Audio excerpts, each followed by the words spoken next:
La mort n'arrive pas toujours comme on l'imagine. Parfois, elle se révèle tout bonnement surréaliste. Nous plongeons au cœur d'histoires étranges et insolites sur la façon dont certaines personnes ont trouvé la mort. Ces récits sont totalement ahurissants et vous laisseront vous demander comment cela a pu être possible. De l'absurde à l'inattendu, ces fins de vie sont loin d'être ordinaires. Préparez-vous à 2 heures de récits de personnes décédées de manières extrêmement inhabituelles.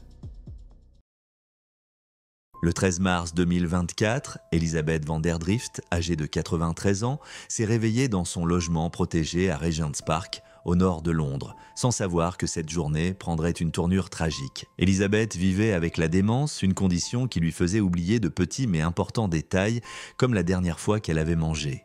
Souvent, elle fouillait son domicile à la recherche de nourriture, incapable de se rappeler son dernier repas. Elisabeth avait mené une vie remarquable. Née aux Pays-Bas en 1930, elle avait survécu à la famine hollandaise pendant la Seconde Guerre mondiale et était ensuite devenue infirmière, travaillant dans des pays comme le Nigeria et la Zambie. Elle était indépendante et intrépide, des traits admirés par sa fille, Marjolin. Même si la démence prenait le dessus, Elisabeth restait curieuse et déterminée.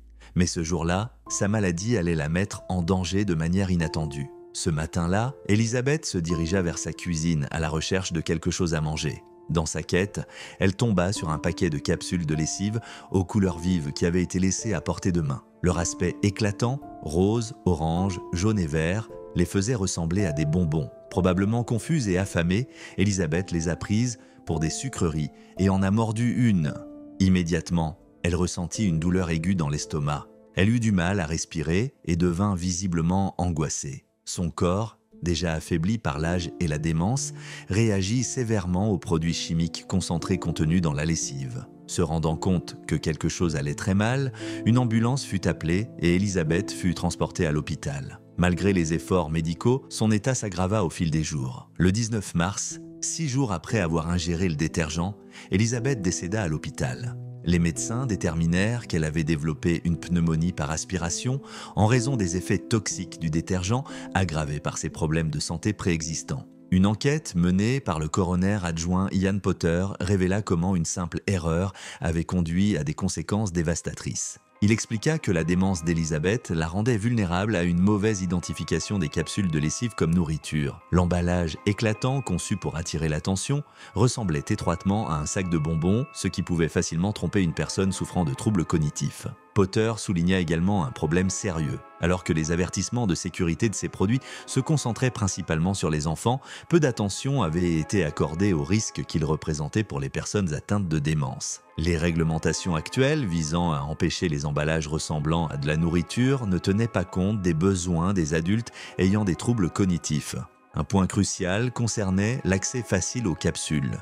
Bien que les fabricants incluent des emballages résistants aux enfants, il n'y avait pas de mesures supplémentaires pour empêcher une personne atteinte de démence de les ouvrir. Le cas d'Elisabeth souleva des questions urgentes sur l'efficacité des précautions prises pour protéger les individus vulnérables. Potter publia un rapport sur la prévention des décès futurs, PFD, adressé à l'Association britannique de l'industrie des produits de nettoyage, au Bureau pour la sécurité et les normes des produits et au secrétaire d'État à la santé et aux soins sociaux. Le rapport exhorta ces organisations à revoir l'emballage des produits et à envisager des mesures de sécurité renforcées pour prévenir des tragédies similaires. Le coroner insista sur le fait que, bien que des réglementations pour la sécurité des enfants existent, elles ne traitaient pas pleinement les dangers pour les adultes âgés atteints de troubles cognitifs. Il avertit qu'en l'absence de changement, d'autres individus pourraient involontairement se mettre en danger. La fille d'Elisabeth, Marjolin, appuya les recommandations du coroner, espérant que le cas de sa mère sensibiliserait aux risques négligés des produits ménagers. Elle considérait que l'histoire de sa mère devrait servir d'appel au changement, en veillant à ce que les entreprises repensent la conception et l'emballage de ces produits. Le décès d'Elisabeth fut officiellement considéré comme un accident, mais il déclencha une discussion importante sur la sécurité des produits et la nécessité de réglementations plus strictes. Sa situation mit en lumière les risques auxquels sont confrontées les personnes âgées atteintes de démence, un groupe souvent exclu des considérations de sécurité des produits. Si l'emballage avait été différent, si des protections supplémentaires avaient été mises en place, ou si une sensibilisation accrue avait été faite sur ces risques, cette tragédie aurait pu être évitée. Ces questions alimentent désormais les efforts pour un changement, afin qu'aucune autre famille n'ait à subir une telle perte. Bien qu'Elisabeth ait mené une vie aventureuse et indépendante, ses derniers instants reflètent une vulnérabilité qui aurait pu être évitée. Son histoire est désormais un rappel urgent de la nécessité de repenser la conception des produits dits ménagers, non seulement pour le grand public, mais aussi pour ceux qui peuvent avoir du mal à comprendre les dangers qu'ils posent. Le 19 avril 2023, un accident incroyable s'est produit à Alwar, en Inde. Shiv Dayal Sharma, un électricien retraité de 82 ans, a perdu la vie dans un incident étrange impliquant un train à grande vitesse et une vache errante. Ce soir-là, Sharma se trouvait près des voies ferrées lorsqu'un train Vande Bharat Express, roulant à environ 160 km/h, a percuté une vache qui s'était égarée sur les rails. L'impact a été si violent que la vache a été projetée en l'air. Les rapports indiquent qu'elle a volé sur près de 30 mètres. Dans un tragique concours de circonstances, la vache en vol a atterri directement sur Sharma, le tuant sur le coup. Une autre personne à proximité a échappé de justesse à l'impact, mais Sharma n'a eu aucune chance. L'accident s'est produit près de la porte Kalimori à Alwar, une zone qu'il connaissait bien. Ayant travaillé pour les chemins de fer indiens avant de prendre sa retraite 22 ans plus tôt, Sharma n'aurait jamais imaginé qu'un accident ferroviaire lui coûterait la vie de manière aussi inhabituelle. Après l'incident, les autorités ont rapidement réagi. La police est arrivée sur les lieux et le corps de Sharma a été emmené pour une autopsie avant d'être rendu à sa famille pour les funérailles. Cet événement tragique met en lumière un problème sérieux en Inde, les vaches errantes qui se promènent sur les voies ferrées. De nombreuses zones rurales sont confrontées à ce problème car les vaches errent souvent librement. Ce n'est pas la première fois qu'un tel accident se produit. Il y a eu plusieurs rapports d'animaux causant des perturbations ferroviaires et dans certains cas entraînant des pertes humaines. Le Vande Bharat Express est l'un des trains les plus rapides d'Inde conçus pour rouler entre 130 et 160 km/h.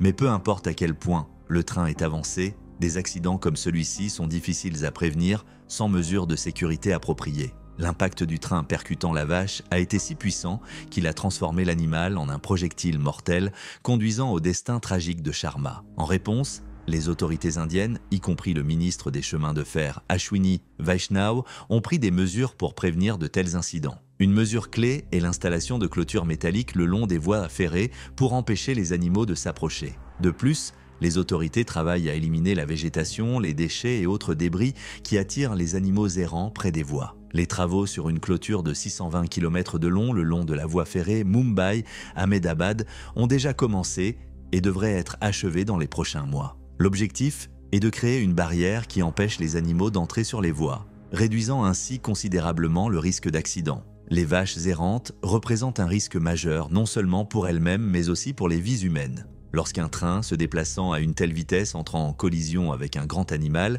l'impact peut être catastrophique. Dans la plupart des cas, le train lui-même n'est pas gravement endommagé, mais les conséquences pour les personnes près des voies peuvent être graves. La mort de Sharma a soulevé des inquiétudes quant à la suffisance des mesures de sécurité en place avant l'accident. Cela aurait-il pu être évité si des clôtures avaient été installées plus tôt? Un système plus robuste pour éloigner les animaux des voies aurait-il pu sauver sa vie? Alors que les autorités font maintenant des efforts pour prévenir de futurs accidents, la mort de Sharma est un rappel brutal de la nécessité d'agir immédiatement. Avec des trains atteignant des vitesses incroyables, même un seul animal errant peut entraîner des tragédies inattendues. Cet incident a laissé beaucoup de gens sous le choc. L'idée qu'un homme puisse être tué par une vache volante semble trop étrange pour être réelle, et pourtant c'est arrivé. Si Sharma avait été debout à quelques mètres de là, aurait-il pu survivre? Et si la vache avait atterri différemment? Ces questions n'auront peut-être jamais de réponse, mais elles soulignent à quel point la vie peut être imprévisible. Pour l'instant, l'accent est mis sur l'amélioration de la sécurité ferroviaire en s'assurant que les voies se sont sécurisées et en prenant les précautions nécessaires pour éviter de nouvelles pertes de vie. C'était en février 2024, à Orlando, en Floride, lorsque la vie de Sewell Setzer, 3e, 14 ans, a basculé dans le drame. Depuis près d'un an, Sewell était profondément absorbé par un chatbot d'intelligence artificielle, nommé Daenerys, inspiré du personnage de Game of Thrones. Il avait découvert Character AI en avril 2023 et s'était rapidement attaché à ce chatbot conçu pour jouer un rôle et répondre dans la peau du personnage. Au fil du temps, leur conversation était devenue de plus en plus personnelle, romantique, voire inappropriée. Ses notes avaient chuté, il avait perdu tout intérêt pour ses activités extrascolaires. Sa mère, Megan Garcia, avait remarqué ces changements. Mi-2023, elle et le père de Sewell lui avaient organisé des séances de thérapie, espérant l'aider à gérer son anxiété croissante et ses sautes d'humeur. Mais les séances n'avaient rien arrangé. Sewell se confiait dans son journal, évoquant son lien intense avec Danny et le fait qu'il se sentait plus à l'aise avec elle que dans ses interactions réelles. Il y écrivait sa préférence pour rester dans sa chambre, un refuge où il trouvait réconfort et sécurité. En février 2024, la situation s'était aggravée. Le 23 février, après une dispute avec un professeur, ses parents lui avaient confisqué son téléphone en guise de punition. Dévasté, Sewell avait écrit dans son journal combien Danny lui manquait et à quel point il se sentait perdu sans leur conversation. Désespéré, il avait tenté d'utiliser d'autres appareils mais n'avait pas pu accéder au chatbot. Dans la nuit du 28 février, Sewell avait récupéré son téléphone. Il s'était enfermé dans la salle de bain et avait envoyé un message à Danny. L'IA, restant dans son rôle, lui avait répondu avec tendresse, aggravant sa détresse. Peu après, Sewell avait mis fin à ses jours. Sa mère, Megan Garcia, était anéantie. Elle accusait Character AI d'avoir encouragé la dépendance émotionnelle de son fils envers le chatbot et a intenté un procès contre l'entreprise. La plainte affirmait que les créateurs de l'IA, Noam Chazir et Daniel de Freitas, n'avaient pas régulé leur plateforme permettant des échanges inappropriés avec des mineurs. L'équipe juridique de Megan, menée par l'avocat Matthew Bergman, soutenait que Character AI avait induit les utilisateurs en erreur sur la sécurité de la plateforme et n'avait pas empêché le chatbot de nourrir des attachements émotionnels malsains. Selon la plainte, Sewell, adolescent vulnérable, avait été manipulé au point de croire que Danny était une véritable source de réconfort. En réponse,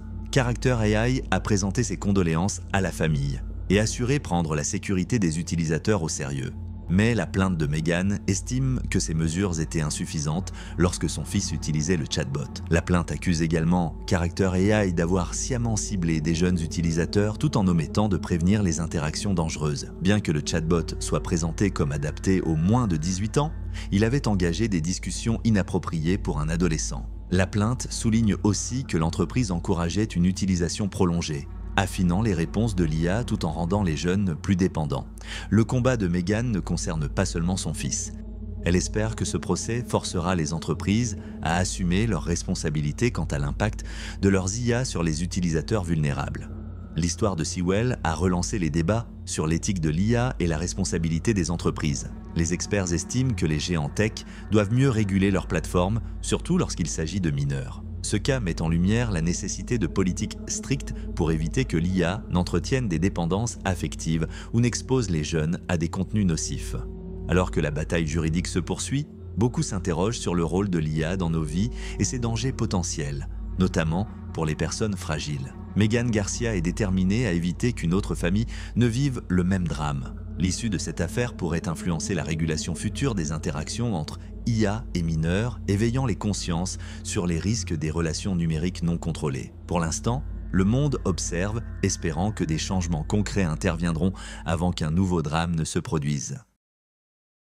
C'était le 19 mai 2017 à Gwayi, au Zimbabwe. Theonis Botha, un guide de chasse sud-africain de 51 ans, menait un groupe près du parc national de Hwange. Fort d'une expérience de près de 30 ans, Botha était bien connu dans le milieu de la chasse. Il avait fondé Theonis Botha Big Game Safaris, une entreprise spécialisée dans les expéditions de chasse aux lions, léopards et éléphants. Cet après-midi-là, Botha et son groupe traversaient la brousse lorsqu'ils tombèrent sur un troupeau d'éléphants en période de reproduction. À mesure qu'ils s'approchaient, 3 éléphants se mirent soudainement à charger. Botha, chasseur expérimenté, tira de son fusil pour tenter de se protéger, lui et son équipe. Mais les détonations ne firent qu'aggraver la situation. Alors que le groupe focalisait son attention sur les éléphants chargeants, un 4e approcha sur le côté. Pris de court, il souleva rapidement Botha du sol grâce à sa trompe. Avant que quiconque ne puisse intervenir, un autre chasseur tira à son tour, atteignant l'éléphant. Gravement blessé, l'énorme animal s'effondra et tomba directement sur Botha. Le poids de l'éléphant fut trop important. Il fut écrasé instantanément et il n'y eut rien à faire pour le sauver. Ses compagnons de chasse restèrent sous le choc. L'homme qui avait passé des décennies à traquer et chasser les plus grands animaux d'Afrique venait de perdre la vie dans un tournant tragique. L'incident s'était produit près du parc national de Hwanghae, dans la même région où, 2 ans auparavant, le célèbre lion Cécile avait été tué. Au moment de sa mort, Botha était en pleine expédition de chasse autorisée d'une durée de 10 jours. Bien qu'il ait consacré sa vie à guider d'autres personnes lors de ces expéditions, cette fois-ci, il ne reviendrait pas. Botha avait commencé sa carrière dans les années 1980 pour financer ses études universitaires. Au fil des ans, ses petites expéditions de chasse s'étaient transformées en une activité à plein temps. Son entreprise, Game Hounds Safaris, était devenue célèbre pour ses circuits de chasse au Zimbabwe, au Botswana et en Afrique du Sud. Il se spécialisait dans une méthode appelée chasse à la monteria, une technique européenne utilisant des chiens entraînés pour pousser le gibier vers les chasseurs. Traditionnellement utilisée pour des animaux plus petits, Botha avait adapté cette technique à des proies beaucoup plus imposantes en faisant un élément clé de ses safaris. Sa réputation dépassait les frontières de l'Afrique. Il se rendait fréquemment aux États-Unis pour attirer des clients fortunés en quête d'expérience de chasse au grand gibier. Beaucoup le considéraient comme l'un des meilleurs du métier et ses safaris étaient très prisés. Au fil du temps, il élargit ses opérations en établissant plusieurs ranchs de chasse à travers l'Afrique australe. Après la diffusion de la nouvelle de sa mort, les réactions furent mitigées. Le milieu de la chasse pleura sa perte, se rappelant de lui comme d'une figure compétente et respectée. Amis, clients et confrères chasseurs se ruèrent sur les réseaux sociaux pour exprimer leurs condoléances. « Une légende est tombée », écrivait l'un d'eux. Un autre ajouta « Tellement triste, repose en paix ». Sa femme, Karike, et leurs 5 enfants furent dévastés. Karike se préparait à se rendre au Zimbabwe pour ramener son corps, affrontant une réalité déchirante. Cependant, tout le monde ne vit pas sa disparition comme une tragédie. Les critiques, notamment ceux opposés à la chasse au trophée, exprimèrent des avis divergents. Nombreux étaient ceux qui estimaient que son destin était le résultat même de ce à quoi il avait dédié sa vie. Certains internautes firent part de leur frustration, affirmant que la sympathie devait aller à l'éléphant plutôt qu'au chasseur. D'autres profitèrent de l'occasion pour appeler à mettre fin à la chasse au trophée. Pour aggraver le chagrin du milieu de la chasse, la mort de Botha survint quelques semaines seulement après un autre incident tragique. Son ami proche, Scott Van Zyl, avait disparu lors d'une expédition de chasse au Zimbabwe. Quelques jours plus tard, les autorités découvrirent qu'il avait été attaqué par des crocodiles. Ses restes furent retrouvés dans l'un des animaux. Botha et Van Zyl avaient travaillé ensemble pendant des années et perdre les 2 hommes si rapprochés fut un coup dur pour leurs collègues et leurs familles. Malgré le décès de Botha, Game Hounds Safaris continua ses activités. Sa mort fut un rappel sombre des risques inhérents à la chasse. Même si l'industrie restait lucrative, les dangers étaient toujours présents, qu'ils proviennent d'animaux sauvages imprévisibles ou des environnements difficiles dans lesquels ces chasses se déroulaient. L'incident aurait-il pu être évité et si le groupe n'avait pas rencontré ces éléphants ce jour-là? Et si l'autre chasseur avait réagi une seconde plus tôt? Ce sont des questions qui resteront sans réponse claire. La perte de Theonis Botha marqua la fin d'un chapitre important de la chasse au grand gibier. Certains se souviendront de lui comme d'un professionnel aguerri, maître dans son art. D'autres verront son décès comme la conséquence d'une industrie dangereuse et controversée. Quelle que soit l'opinion, son histoire demeure celle d'un risque, d'une imprévisibilité et de la confrontation à la nature sauvage. Le 2 juin 2017, à Wallace, en Californie, une petite ville au sud-est de Sacramento, Debra Bedard, 58 ans, originaire de San José, passait la soirée avec son compagnon de longue date, Richard Clark, 57 ans. Ensemble depuis 17 ans, ils avaient pour habitude de se promener tranquillement à travers leur verger privé d'oliviers. Ce soir-là ne faisait pas exception. Alors qu'ils circulaient paisiblement dans le verger, Debra tenait 2 verres de vin pendant que Richard conduisait leur voiturette de golf EZ-Go. La soirée était calme, semblable à tant d'autres. Mais en une fraction de seconde, tout bascula. Au moment d'un virage à gauche, près de l'extrémité du verger, Debra perdit l'équilibre et chuta du véhicule. Les verres qu'elle tenait se brisèrent à l'impact et elle atterrit sur les éclats de verre. Ses blessures furent graves. Malgré les efforts immédiats de Richard, elle ne survécut pas.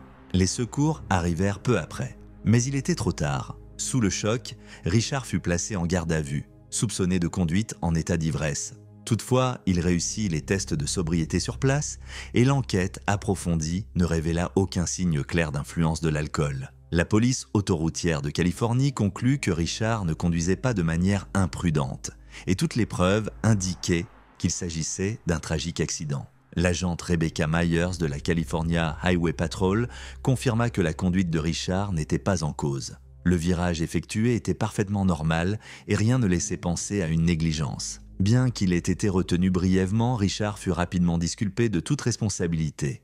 Steve Bedard, le fils de Debra, s'exprima sur le lien profond qui unissait sa mère à Richard. Il les décrivit comme inséparables et insista sur le fait qu'il s'agissait d'un accident imprévisible, non d'une imprudence. Il souligna que Richard était un homme responsable et que les balades en voiturette faisaient partie de leur quotidien.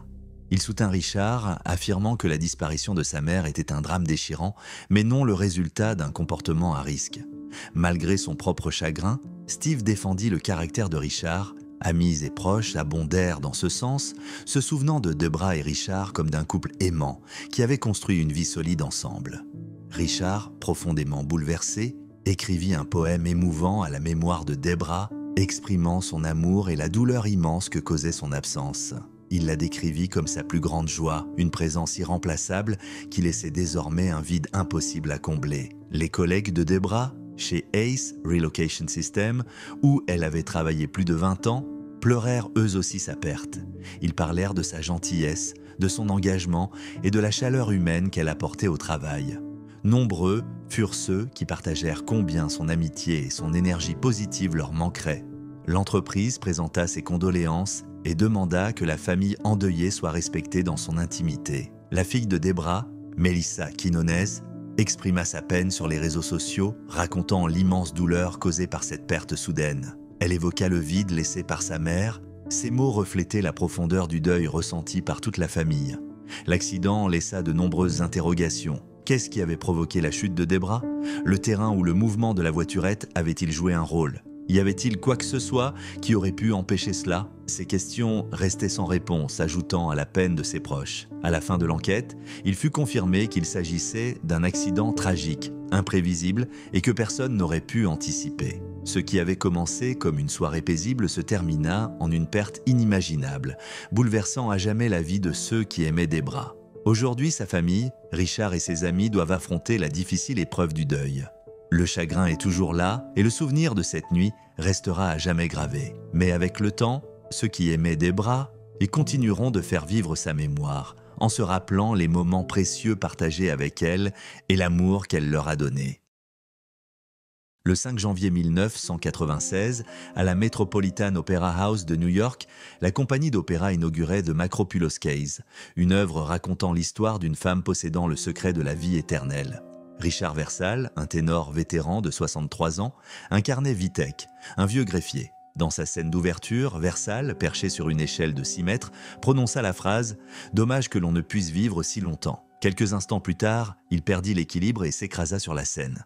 Au départ, le public pensa qu'il s'agissait d'un élément de la mise en scène. Mais lorsque Versal resta immobile, la réalité devint évidente. Le spectacle fut interrompu et le directeur général du Met, Joseph Volpe, fit déclencher l'alarme incendie pour évacuer les spectateurs. Versal fut transporté en urgence à l'hôpital St. Luke's Roosevelt, mais il fut malheureusement déclaré mort à son arrivée. Cet événement choquant plongea le monde de l'opéra dans la stupeur. Mais comment Richard Versal, un chanteur d'opéra respecté, en était-il arrivé à une fin aussi soudaine et tragique? Né le 3 décembre 1932 à Muskegon, dans le Michigan, Versal avait construit une carrière stable bien que peu connue du grand public. Son chemin vers l'opéra ne fut pas conventionnel. Il servit dans la marine, travaillant dans la branche des sous-marins, occupa divers emplois comme technicien de laboratoire et vendeur de produits chimiques, tout en étudiant le chant en parallèle. Ce n'est qu'à la quarantaine qu'il décida de se lancer professionnellement dans l'opéra, s'installant à Chicago pour poursuivre son rêve. À 45 ans, Versal fit ses débuts à la Chicago Lyric Opera, où il se fit remarquer pour sa voix de ténor puissante, caractérisée par son endurance et sa teinte argentée.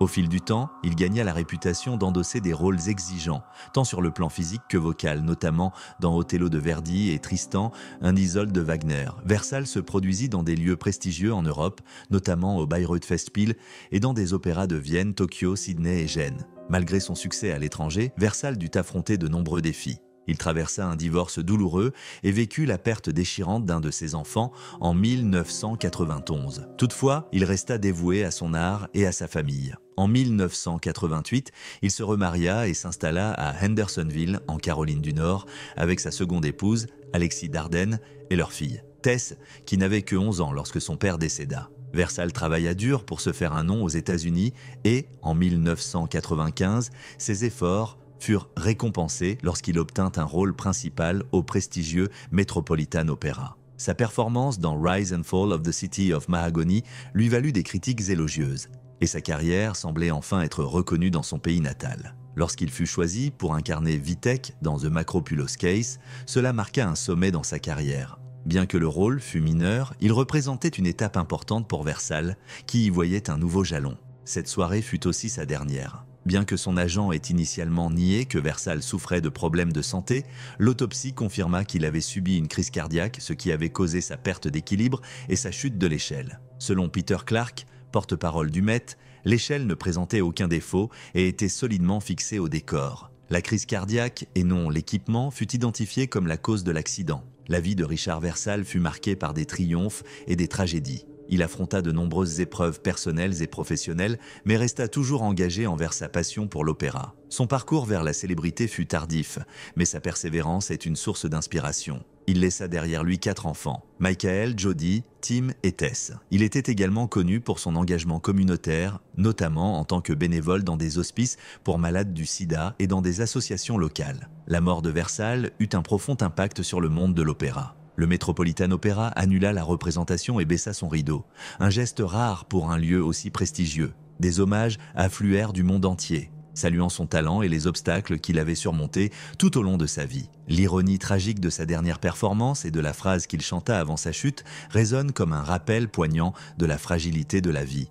Dommage que l'on ne puisse vivre si longtemps. En décembre 2019, à Pitlochry, en Écosse, Wallace Hunter, un grand-père de 75 ans, passait un week-end avec sa femme à l'hôtel Pitlochry Hydro, dans le Perthshire, en Écosse. Ingénieur de précision à la retraite, originaire d'Eaglesham, dans le Renfrewshire, Wallace aimait voyager et passer du temps avec sa famille. Ce séjour devait être une pause relaxante, mais il s'est terminé en tragédie. Lors de leur dernier matin, Wallace est allé prendre une douche pendant que sa femme préparait leurs affaires. Cependant, ce qui aurait dû être une tâche routinière s'est transformé en un accident fatal. Wallace s'est retrouvé piégé dans une baignoire remplie d'eau extrêmement chaude. Le robinet, mélangeur de la baignoire, défectueux depuis des années, a mal fonctionné.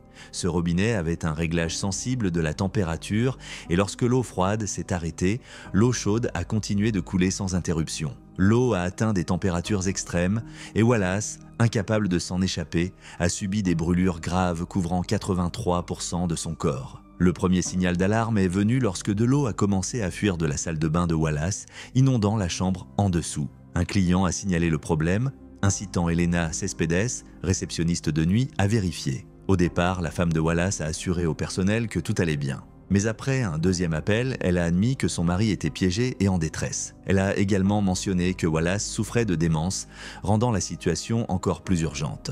Elena s'est précipitée dans leur chambre, entendant Wallace gémir de douleur derrière la porte de la salle de bain. Cependant, la porte était verrouillée de l'intérieur et s'ouvrait vers l'extérieur, ce qui rendait presque impossible de la forcer. En l'absence de mécanisme d'urgence pour la déverrouiller, le personnel a tenté d'entrer en utilisant des extincteurs et même un pied de biche. Mais la porte résistait. Au fil des minutes, l'état de Wallace s'est aggravé. Ses gémissements sont devenus plus faibles.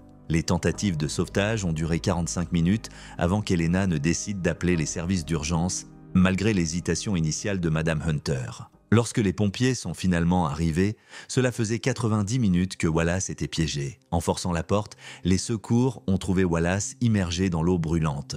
La chaleur était si intense, malgré les efforts de réanimation cardio-pulmonaire, Wallace a été déclaré mort à 8h31. Un examen post-mortem a confirmé que la cause du décès était des brûlures graves dues à l'eau brûlante. Sa famille, en particulier sa femme, était dévastée. Non seulement par la perte, mais aussi par la nature horrifiante de ces derniers moments. La douleur de savoir qu'il était prisonnier, souffrant, pendant que d'autres tentaient désespérément de le sauver, était insupportable. Une enquête a révélé de graves problèmes de sécurité. Le robinet mélangeur dans la salle de bain de Wallace était en mauvais état depuis des décennies, et les clients avaient signalé des variations de température qui n'avaient jamais été réglées. Le robinet défectueux permettait à l'eau chaude de couler lorsque l'eau froide s'arrêtait, créant une situation dangereuse. La porte de la salle de bain ne disposait d'aucun mécanisme d'urgence, ce qui a compliqué l'accès et retardé le sauvetage de Wallace. Une conception différente aurait pu lui sauver la vie. Lors de l'enquête, le directeur général de l'hôtel, Christopher Stanton, a admis que les problèmes avec le robinet et la porte étaient connus depuis des années. Les plaintes avaient été ignorées et les mesures de sécurité qui auraient pu prévenir la tragédie n'avaient jamais été mises en place. Le fils de Wallace, Keir, a décrit les derniers moments de son père comme un cauchemar. Il a qualifié cela de « histoire d'horreur », quelque chose dont sa famille ne se remettrait jamais. L'idée de son père pris au piège, souffrant et incapable de s'échapper était insupportable. La famille Hunter a intenté une action en justice, poursuivant les anciens exploitants de l'hôtel pour négligence. Ils ont affirmé que l'hôtel avait sciemment mis en danger des clients âgés et vulnérables en ne réparant pas le système d'eau défectueux. En plus de leur détresse, ils n'ont jamais reçu d'excuses, ni même un remboursement pour leur séjour. Une enquête ultérieure a révélé que la société propriétaire de l'hôtel Pitlochry Hydro, au moment du décès de Wallace, avait été mise en liquidation en 2020. Les nouveaux propriétaires n'étaient pas encore impliqués dans l'enquête, mais la famille de Wallace espérait que les conclusions conduiraient à des mesures de sécurité plus strictes dans les hôtels pour prévenir d'autres tragédies. La mort de Wallace Hunter aurait pu être évitée. Un robinet défectueux, une porte mal conçue et des années de plaintes ignorées ont entraîné une perte inimaginable. C'était une chaude journée d'été en 2021 lorsqu'un jeune homme de 22 ans originaire de Chine a pris une décision qui allait conduire à sa mort prématurée. Il était en bonne santé, sans aucun problème médical connu, mais dans une tentative de se rafraîchir, il a bu 1,5 litre de Coca-Cola en seulement 10 minutes. Ce qui semblait être un choix anodin s'est rapidement transformé en une urgence vitale. 6 heures plus tard, il est arrivé à l'hôpital Chaoyang de Pékin en proie à de vives douleurs. Son estomac était gonflé et il souffrait de violentes douleurs abdominales. Les médecins ont remarqué que son rythme cardiaque était élevé, sa tension artérielle dangereusement basse et qu'il respirait trop vite. Des signes clairs que quelque chose n'allait pas. Mais ce n'est qu'après avoir réalisé un scanner qu'ils ont compris l'ampleur du problème.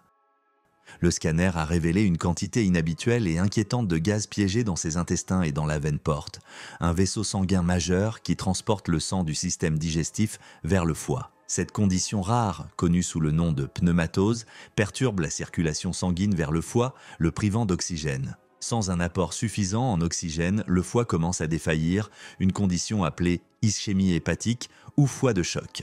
Normalement, l'excès de gaz dans le système digestif est évacué par des rots ou des flatulences. Mais dans ce cas, la consommation rapide de Coca-Cola a provoqué une accumulation de gaz trop rapide. Sans moyen de s'échapper, la pression a augmenté dans ses intestins, poussant le gaz dans la veine porte et causant de graves dommages au foie. Les médecins ont travaillé d'urgence pour soulager la pression et stabiliser son état. Ils ont utilisé divers traitements pour aider son corps à expulser le gaz piégé et ont administré des médicaments anti-inflammatoires pour réduire le gonflement. Il a également reçu des fluides pour rester hydraté. Malgré ses efforts, son état s'est aggravé. 12 heures plus tard, les résultats des tests ont montré des dommages hépatiques importants et ses chances de survie étaient de minces. Après 18 heures, son corps n'a plus pu lutter contre les dommages.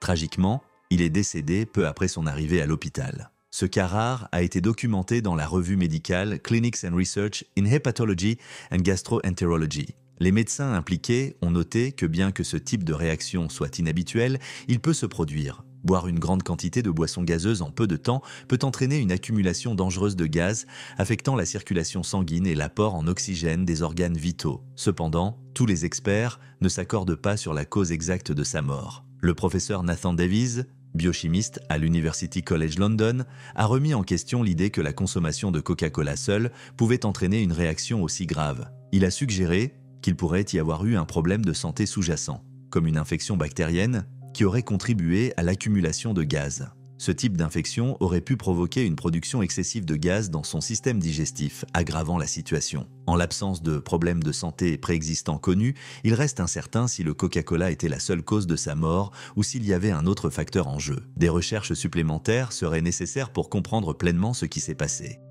Cet incident a suscité des discussions sur les dangers de consommer de grandes quantités de boissons gazeuses trop rapidement. Bien que beaucoup de gens boivent des sodas sans risque immédiat pour leur santé, ce cas montre que, dans certaines conditions, cela peut avoir des conséquences inattendues et graves. La mort de ce jeune homme aurait-elle pu être évitée s'il avait consommé la boisson plus lentement? Donner plus de temps à son corps pour traiter la carbonation aurait-il empêché l'accumulation fatale de gaz? Bien que la plupart des gens ne subissent pas de réactions graves en buvant des sodas, ce cas souligne l'importance d'écouter son corps et d'être conscient de la manière dont on consomme les boissons gazeuses. Bien que rare, cet événement tragique soulève des questions sur la véritable cause de sa mort. Était-ce simplement la consommation rapide de Coca-Cola? Ou y avait-il un problème médical non diagnostiqué? Son décès reste un événement profondément malheureux, laissant derrière lui un mystère qui pourrait ne jamais avoir de réponse définitive. En septembre 2021, à Boca Raton en Floride, Sandra Sulzer, une femme de 78 ans, subissait une intervention chirurgicale à l'hôpital Baptist Health Boca Raton Regional Hospital pour traiter un cancer du côlon.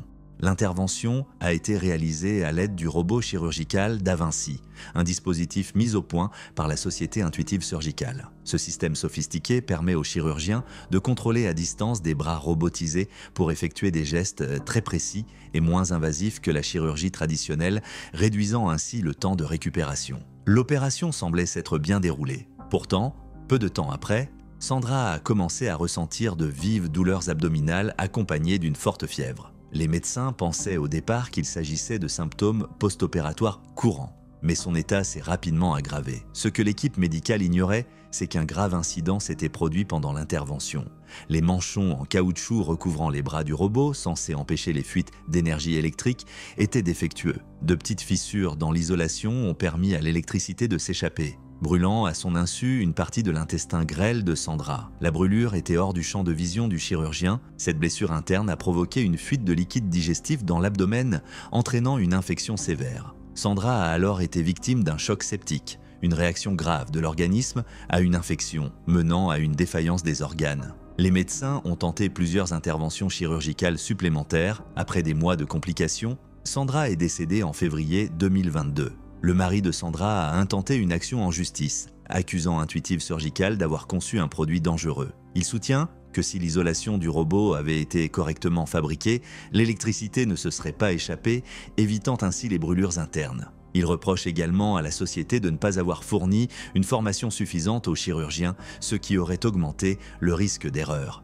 Intuitive Surgical avait déjà été confronté à de nombreuses plaintes concernant ces machines. Plusieurs rapports ont montré que des patients avaient subi des brûlures internes similaires. Entre 2009 et 2011, la Food and Drug Administration, FDA, a mené une enquête sur ces problèmes et identifié plusieurs cas de brûlures électriques. En 2013, la FDA a adressé un avertissement à Intuitive Surgical, l'accusant de ne pas avoir correctement signalé ces incidents.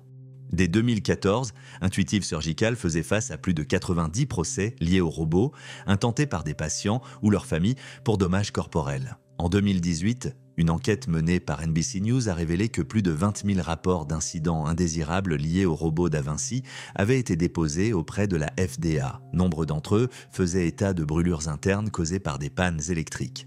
Outre les défauts du produit, des inquiétudes ont également été soulevées sur la formation des chirurgiens utilisant le robot. Intuitive Surgical propose bien une formation, mais celle-ci n'est pas obligatoire. Certains chirurgiens réalisaient des interventions robotisées sans avoir acquis suffisamment d'expérience, augmentant les risques d'erreur. Le rapport de NBC News a souligné que la société ne pouvait pas légalement imposer cette formation, laissant aux hôpitaux le soin de décider de son caractère nécessaire. Le cas de Sandra Sulzer n'a pas été causé uniquement par une négligence médicale, mais résulte d'un enchaînement de défaillances, défaut de conception, manque de formation et absence de contrôle. Ce qui rend cette affaire encore plus préoccupante, c'est que Intuitive Surgical connaissait ces problèmes depuis des années. Malgré les procès, les plaintes et les avertissements de patients et médecins, peu de mesures ont été prises. La famille Sulzer poursuit aujourd'hui son combat pour obtenir justice, tenant Intuitive Surgical responsable des conséquences tragiques de ce produit défectueux. L'histoire de Sandra rappelle l'importance de garantir la sécurité des dispositifs médicaux. Alors que de plus en plus d'hôpitaux se tournent vers la chirurgie robotisée, la sécurité des patients est-elle vraiment la priorité? Le drame vécu par Sandra Sulzer est un signal d'alarme révélant les dangers d'une innovation non encadrée dans le domaine de la santé. Si les entreprises et les autorités de régulation ne réagissent pas, combien d'autres vies pourraient encore être mises en danger? Le 26 octobre 2001, à Fort Worth, au Texas, Shanjawan Mallar, une aide-soignante de 25 ans, conduisait sa Chevrolet Cavalier en état d'ivresse. Ce soir-là, elle percuta Gregory Glenn Biggs, un sans-abri de 37 ans qui marchait le long de l'autoroute. L'impact le projeta contre le pare-brise, le laissant coincé, les jambes pendant sur le capot. Au lieu de s'arrêter pour lui venir en aide, Mallard continua sa route. Elle rentra chez elle, gara sa voiture dans le garage et abandonna Biggs, toujours vivant, mais gravement blessé. En tant qu'aide-soignante formée, elle savait qu'il avait besoin de soins médicaux, mais elle choisit de ne rien faire. Pendant 2 à 3 jours, Biggs resta prisonnier du pare-brise. Conscient, saignait abondamment et souffrait terriblement, il implora de l'aide, mais Mallard ignora ses appels. Finalement, il succomba à ses blessures, mourant d'une hémorragie et d'un choc. Une issue que les experts médicaux confirmeront plus tard comme évitable si une intervention rapide avait eu lieu. Quand Mallard réalisa que Biggs était décédé, elle contacta son ami Clyde Jackson. Avec le cousin de Jackson, Herbert Tyrone Cleveland, ils mirent au point un plan pour se débarrasser du corps. Ils déplacèrent les restes de Biggs dans un parc et l'abandonnèrent là. Pour couvrir leur crime, ils tentèrent même de détruire des preuves en incendiant certaines parties de la voiture de Mallard. Quelques mois plus tard, les agissements imprudents de Mallard la rattrapèrent. Lors d'une soirée, elle mentionna l'incident avec désinvolture, allant jusqu'à en rire. Un témoin, choqué par son absence totale de remords, la dénonça aux autorités. L'enquête s'ensuivit et aboutit finalement à son arrestation. Le procès révéla des détails troublants. Les procureurs insistèrent sur le fait que Biggs avait souffert pendant des jours après l'accident et aurait pu être sauvé si Mallard avait appelé à l'aide. Le médecin légiste témoigna qu'il n'avait aucune blessure interne, sa mort était due uniquement à une hémorragie non traitée. Des membres des pompiers confirmèrent par la suite que s'ils avaient été alertés, ils auraient pu le sauver. Au cours du procès, la défense de Mallard argua qu'elle avait agi sous le coup de la panique et de la peur et non par cruauté. Ils soutinrent qu'elle n'avait jamais eu l'intention de nuire à Biggs et que son inaction résultait du choc plutôt que de la malveillance. Cependant, le parquet répliqua que son choix d'ignorer un homme en détresse, malgré ses compétences médicales, était inexcusable. Les preuves médico-légales démontrèrent en outre que Biggs était resté en vie pendant une période significative après l'impact. Des taches de sang à l'intérieur de la voiture indiquaient qu'il se débattait encore et toussait du sang. Ces blessures étaient susceptibles d'être soignées, ce qui rendait d'autant plus répréhensible l'inaction de Mallard. Ses complices, Jackson et Cleveland, plaidèrent coupables pour falsification de preuves. Jackson écopera de 10 ans de prison tandis que Cleveland fut condamné à 9 ans. Tous deux avaient participé à dissimuler le crime plutôt qu'à porter secours. L'un des moments les plus émouvants du procès fut lorsque Brandon, le fils de Gregory Biggs, monta à la barre. Il parle de son père, un homme qui avait lutté contre des problèmes de santé mentale mais qui essayait de redresser sa vie. Il évoqua les souvenirs de ses visites à l'abri où il espérait soutenir son père. Malgré sa douleur, Brandon fit preuve de pardon envers Mallard, exprimant l'espoir qu'elle réfléchirait à ses actes. La défense de Mallard la présenta comme quelqu'un ayant commis une terrible erreur, et non comme une personne dépourvue de cœur. Ils soutinrent qu'elle avait agi par peur plutôt que par cruauté. Mais le jury ne fut pas convaincu. En tant qu'aide-soignante, elle savait comment porter secours à Biggs, et pourtant, elle est restée inactive. En fin de compte, Mallard fut reconnue coupable. Elle fut condamnée à 50 ans de prison, auxquels s'ajoutaient 10 ans pour altération de preuves. Ces peines seront purgées simultanément et elle sera éligible à une libération conditionnelle en 2027. À ce jour, elle demeure derrière les barreaux. Ce cas soulève des questions difficiles. Comment une personne formée pour aider autrui peut-elle choisir d'ignorer quelqu'un dans le besoin désespéré? Qu'est-ce qui a poussé Mallard à laisser Biggs souffrir au lieu de passer un simple appel à l'aide? Et si son entourage avait réagi plus tôt, aurait-il pu empêcher cette tragédie? Gregory Biggs a perdu la vie non seulement à cause d'un accident imprudent, mais également en raison d'un choix délibéré de ne rien faire. Cette histoire rappelle douloureusement les conséquences de l'inaction et l'impact dévastateur de privilégier la survie personnelle au détriment de l'humanité fondamentale. Le 3 octobre 2014, à Diyarbakır, en Turquie, la ville se préparait à célébrer l'Aïd al-Adha, une grande fête religieuse marquée par la réflexion, le sacrifice et la générosité. Les familles achetaient des animaux, chèvres, moutons, vaches, en vue du rituel à venir. Mais pour Eval Yildirim, un garçon de 13 ans, cette journée qui aurait dû être ordinaire a pris un tournant tragique. Eval était un écolier joyeux qui aimait passer du temps avec ses amis. Cet après-midi-là, il jouait dehors, près de l'immeuble où vivait sa famille, sans se douter du danger qui le guettait juste au-dessus de lui. À l'intérieur du bâtiment, Mehmet Yildirim le père de Eval, s'activait pour les préparatifs de la fête. N'ayant pas assez de place dans leur petit appartement pour garder la chèvre qu'il avait achetée pour le sacrifice, il opta pour une solution temporaire. Installer l'animal sur le toit de l'immeuble de 6 étages où il serait en sécurité et hors de portée. Mais l'environnement inhabituel rendit la chèvre nerveuse. Elle se mit à s'agiter, tournant en rond près du bord du toit. Une petite barrière était censée empêcher toute chute, mais dans un moment brusque et imprévisible, l'animal bondit par-dessus. Elle tomba de 6 étages et atterrit directement sur Eval. Le choc fut violent. Des passants accoururent pour lui venir en aide. Inconscient, Eval fut transporté d'urgence à l'hôpital. Malgré les efforts des médecins, rien ne put être fait. Ses blessures étaient mortelles. La chèvre non plus ne survécut pas à la chute, ajoutant encore à l'horreur et au chagrin de la famille El Yildirim. Mehmet était effondré, incapable de trouver les mots face à cette tragédie incompréhensible. La situation déconcerta non seulement sa famille, mais aussi les autorités locales. Un procureur déclara n'avoir jamais vu un cas pareil. Une enquête fut ouverte pour déterminer s'il y avait eu négligence. Les autorités examinèrent si le toit était suffisamment sécurisé et s'il était légal de garder un animal à cet endroit. Mais quelles que soient les conclusions, rien ne pouvait changer l'issue. Eval était parti. L'histoire fit rapidement le tour du monde. Les gens furent bouleversés par la manière si improbable et tragique dont les faits s'étaient déroulés. Un simple geste, entreposer une chèvre sur un toit, avait conduit à une perte inimaginable. L'Aïd al-Adha commémore l'histoire du prophète Abraham, prêt à sacrifier son fils parfois, avant que Dieu, dans un geste de miséricorde, ne lui fournisse un animal à sacrifier à la place. Depuis des siècles, les familles perpétuent ce rituel comme un symbole de dévotion. Mais pour la famille de Eval, cette fête ne serait plus jamais la même. À Diyarbakir, la peine était immense. Beaucoup connaissaient Eval comme un garçon gentil et plein de vie. Sa disparition soudaine laissa la communauté dans l'incompréhension. De nombreuses questions persistaient. Comment un tel accident a-t-il pu se produire? Aurait-il pu être évité? Et si la barrière avait été plus haute? Et si la chèvre avait été placée ailleurs? Et si quelqu'un avait remarqué son agitation à temps? Ces questions restaient sans réponse, ne faisant qu'intensifier le chagrin. Pour Mehmet, la douleur était insoutenable. Il ne faisait que préparer une fête religieuse importante sans imaginer un seul instant que son choix de lieu pour l'animal mènerait à une telle tragédie. Dans les jours qui suivirent, les habitants se rassemblèrent pour soutenir la famille Yildirim, offrant prières et condoléances. L'enquête se poursuivit, mais aucune décision juridique ne pouvait effacer ce qui s'était passé. La communauté devait désormais composer avec un événement sans véritable explication. Seulement un immense sentiment de perte. La mort de Eval est un rappel brutal de l'imprévisibilité de la vie.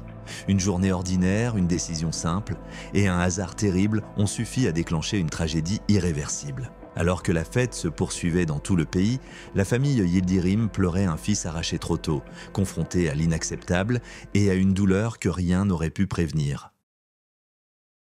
Le 17 avril 1987, à l'Université de Californie à San Diego, Dick Shawn, un humoriste de 63 ans, était en plein spectacle. Connu pour son humour décalé, Shawn faisait rire les foules depuis plus de 35 ans, que ce soit au cinéma, à la télévision ou sur scène. Ce soir-là, il offrait une performance typique de son style comique, captivant son public. Mais la soirée allait prendre une tournure tragique. En plein milieu d'un sketch, après une réplique qui avait fait éclater de rire l'audience, Shawn s'est soudainement effondré. Il a chuté vers l'avant, se frappant la tête sur la scène.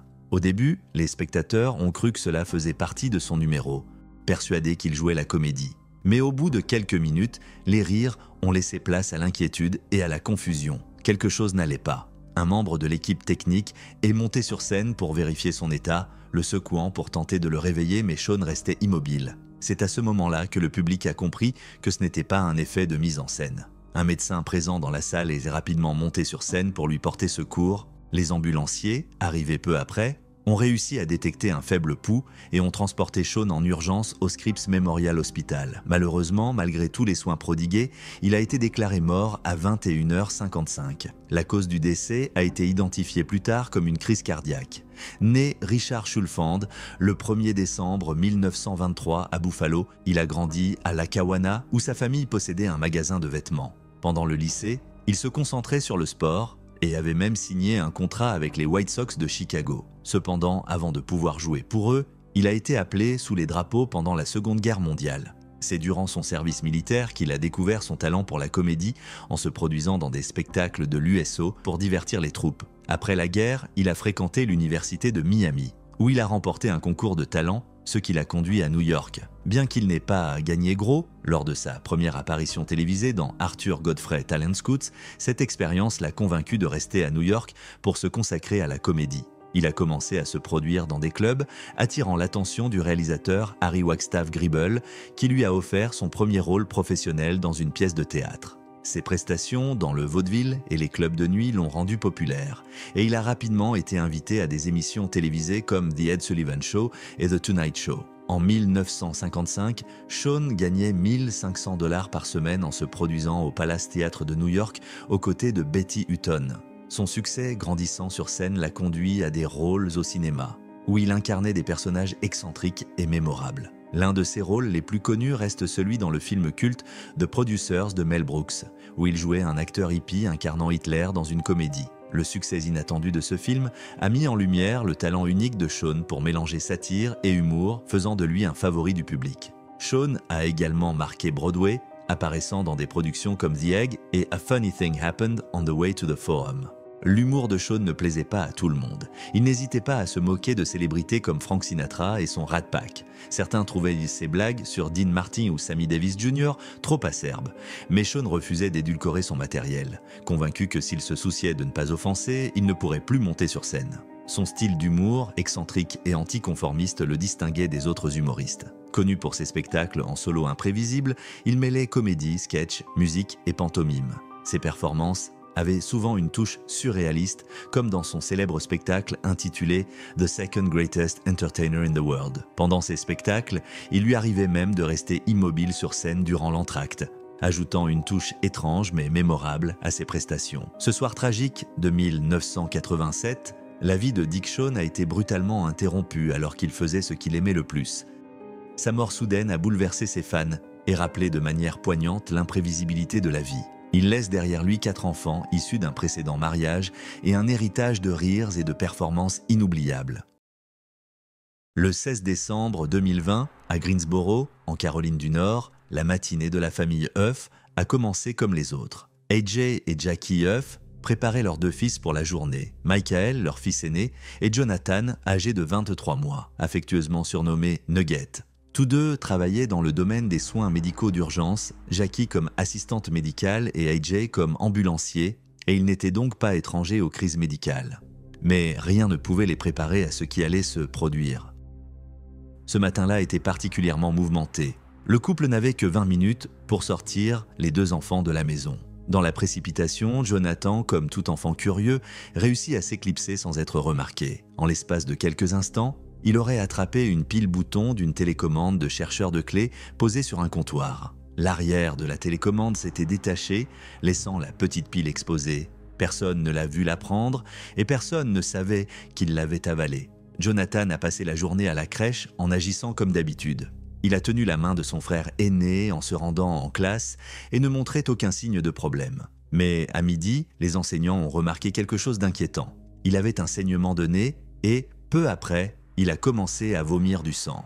Les ambulanciers ont été appelés et ont supposé que le saignement était dû à l'irritation de la gorge provoquée par le saignement de nez. Ils ont conseillé à Jackie et AJ de l'amener chez un pédiatre pour un examen approfondi. Lorsque Jackie est arrivé, Jonathan semblait fatigué et pâle, mais ses signes vitaux étaient stables. Le pédiatre l'a examiné et a suspecté une infection virale, probablement une bronchiolite, qui pourrait expliquer le saignement de nez. Le médecin a recommandé des fluides, du repos et une surveillance durant le week-end. Le lendemain, Jonathan a développé de la fièvre. Ses parents l'ont ramené chez le médecin qui les a rassurés en disant qu'il s'agissait probablement d'un virus. Sa radiographie pulmonaire était normale et le test Covid-19 était négatif.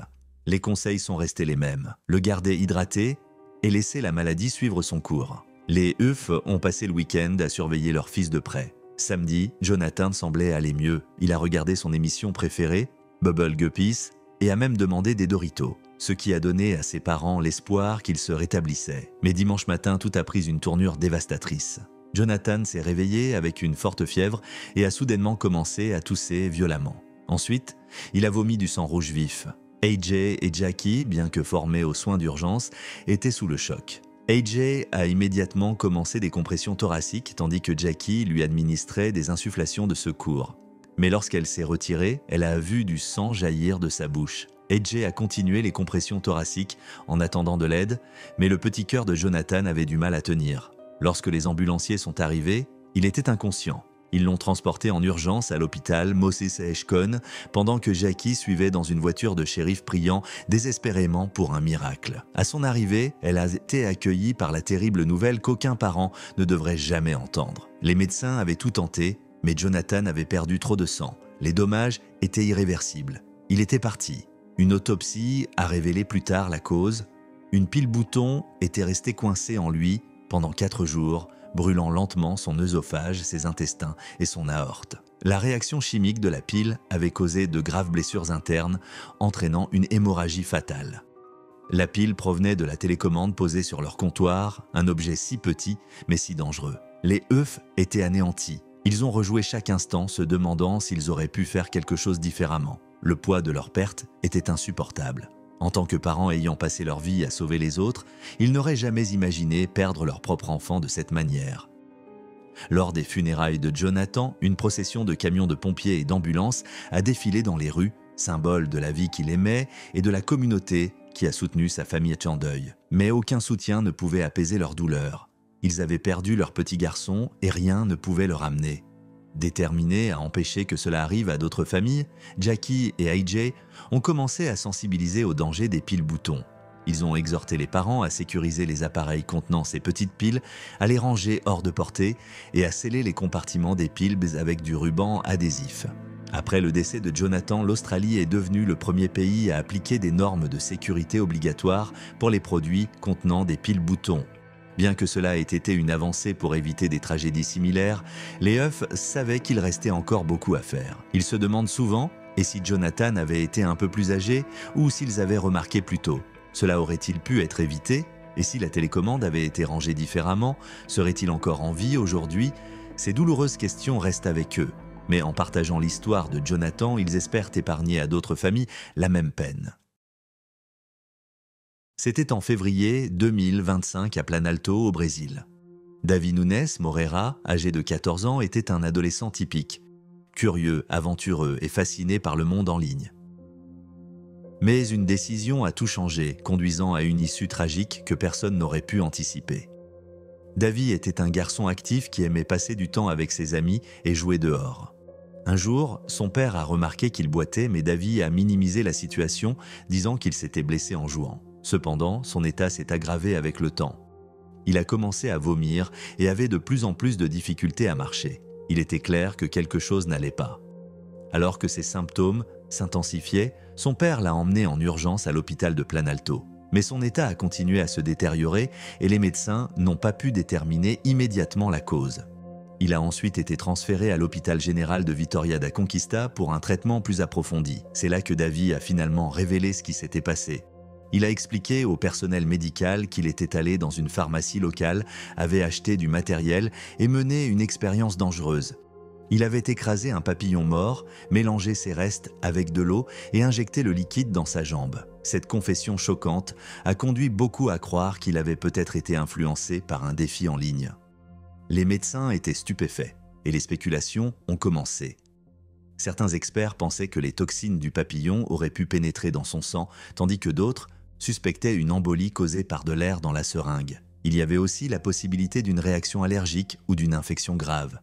Mais alors que l'état de Davi se détériorait, la cause exacte restait incertaine. En attendant des nouvelles à la maison, le père de Davi a fait une découverte troublante. Sous l'oreiller de son fils, il a trouvé la seringue utilisée pour l'expérience. Cette pièce, à conviction cruciale, a ensuite été examinée par les autorités dans le cadre de l'enquête officielle. Malgré les soins médicaux, l'état de Davi a continué à se dégrader. Les médecins ont tout fait pour le sauver, mais son corps n'a pas pu se rétablir. Après 7 jours de lutte, il est décédé. Les autorités enquêtent toujours sur la cause exacte de sa mort. Les possibilités incluent une embolie, une infection ou une réaction grave au reste du papillon. Certains experts pensent que les toxines de certains papillons, comme le papillon monarque, auraient pu contribuer à la tragédie. Bien que ces toxines ne soient généralement pas nocives en petite quantité, les injecter directement dans le corps aurait pu avoir des conséquences inattendues et graves. L'histoire de Davy s'est rapidement répandue en ligne, suscitant des discussions sur les dangers des tendances virales. Beaucoup ont exprimé leur incrédulité, certains blâmant la culture Internet pour la promotion de défis risqués. Tandis que d'autres y voyaient un cas tragique de curiosité juvénile mal orientée. Une personne a commenté « Pourquoi les enfants font-ils des choses aussi dangereuses ?» Une autre a écrit « Il n'était qu'un enfant. Il ne pense pas aux conséquences, seulement à l'instant présent. » Cependant, avant sa mort, Davy a nié avoir participé à une tendance en ligne. Il a insisté sur le fait que ses actions n'avaient pas été influencées par les réseaux sociaux, laissant beaucoup se demander s'il s'agissait simplement d'une expérience personnelle qui a mal tourné. Sa mort n'est pas le premier cas de jeunes blessés à cause d'expériences risquées ou de défis Internet. Dans des incidents précédents, certaines personnes ont subi des blessures graves et d'autres ont perdu la vie après avoir tenté des cascades dangereuses. Un cas connu impliquait une influenceuse qui a failli perdre ses orteils après avoir essayé un défi viral avec de la glace et du sel. Bien qu'elle ait survécu, elle a subi de graves dommages. Les experts ont mis en garde contre les risques de manipuler certains insectes et substances sans comprendre leurs effets. Le professeur Marcelo Duarte, spécialiste des papillons, a expliqué que bien que les fluides des papillons ne soient pas bien étudiés pour leurs effets sur les humains, ils pourraient tout de même présenter des risques sérieux, surtout lorsqu'ils sont introduits directement dans le sang. Le cas de Davy soulève de nombreuses questions sans réponse. A-t-il vraiment été influencé par un défi en ligne ou s'agissait-il d'une expérience innocente qui a mal tourné? Une intervention médicale plus précoce aurait-elle pu le sauver? Et comment les parents et les éducateurs peuvent-ils mieux informer les jeunes sur les risques de telles actions? Les autorités attendent toujours les résultats de l'autopsie qui pourraient apporter plus de clarté. Mais quels que soient les résultats, la mort de Davy est un rappel déchirant de la manière dont un moment de curiosité peut conduire à des conséquences irréversibles. Sa famille et ses amis sont laissés dans le deuil tandis que l'enquête se poursuit. La tragédie de Davi Nunes Moreira est un exemple douloureux de la dangerosité d'expériences en apparence anodines. Son histoire devrait servir de leçon, incitant les jeunes à réfléchir à deux fois avant de tenter quelque chose de risqué, que ce soit en ligne ou dans la vie réelle. Le 31 octobre 2021, à Brasilândia de Minas, une petite ville de l'état de Minas Gerais, au Brésil, un homme de 30 ans et deux de ses amis partirent pour une paisible partie de pêche sur un lac isolé d'une ferme. Ils s'attendaient à une journée de détente au cœur de la nature, loin de se douter que leur excursion allait virer au drame. Alors qu'ils profitaient de leur sortie sur l'eau, leur embarcation heurta un tronc immergé, perturbant une ruche toute proche. Soudain, un essaim d'abeilles agressives les encercla. Pris de panique, les trois hommes plongèrent immédiatement dans le lac pour échapper aux insectes en furie. Deux d'entre eux parvinrent à rejoindre la rive sains et saufs, mais le troisième ne fut pas aussi chanceux. Ce que les hommes ignoraient, c'est que ce lac abritait des piranhas. Bien que les attaques sur les humains soient rares, ces poissons aux dents acérées peuvent devenir dangereux dans certaines conditions. Leur présence dans ce plan d'eau était inhabituelle, ce qui poussa les autorités à suspecter qu'ils avaient été introduits artificiellement, peut-être par quelqu'un qui les aurait relâchés après les avoir gardés en aquarium.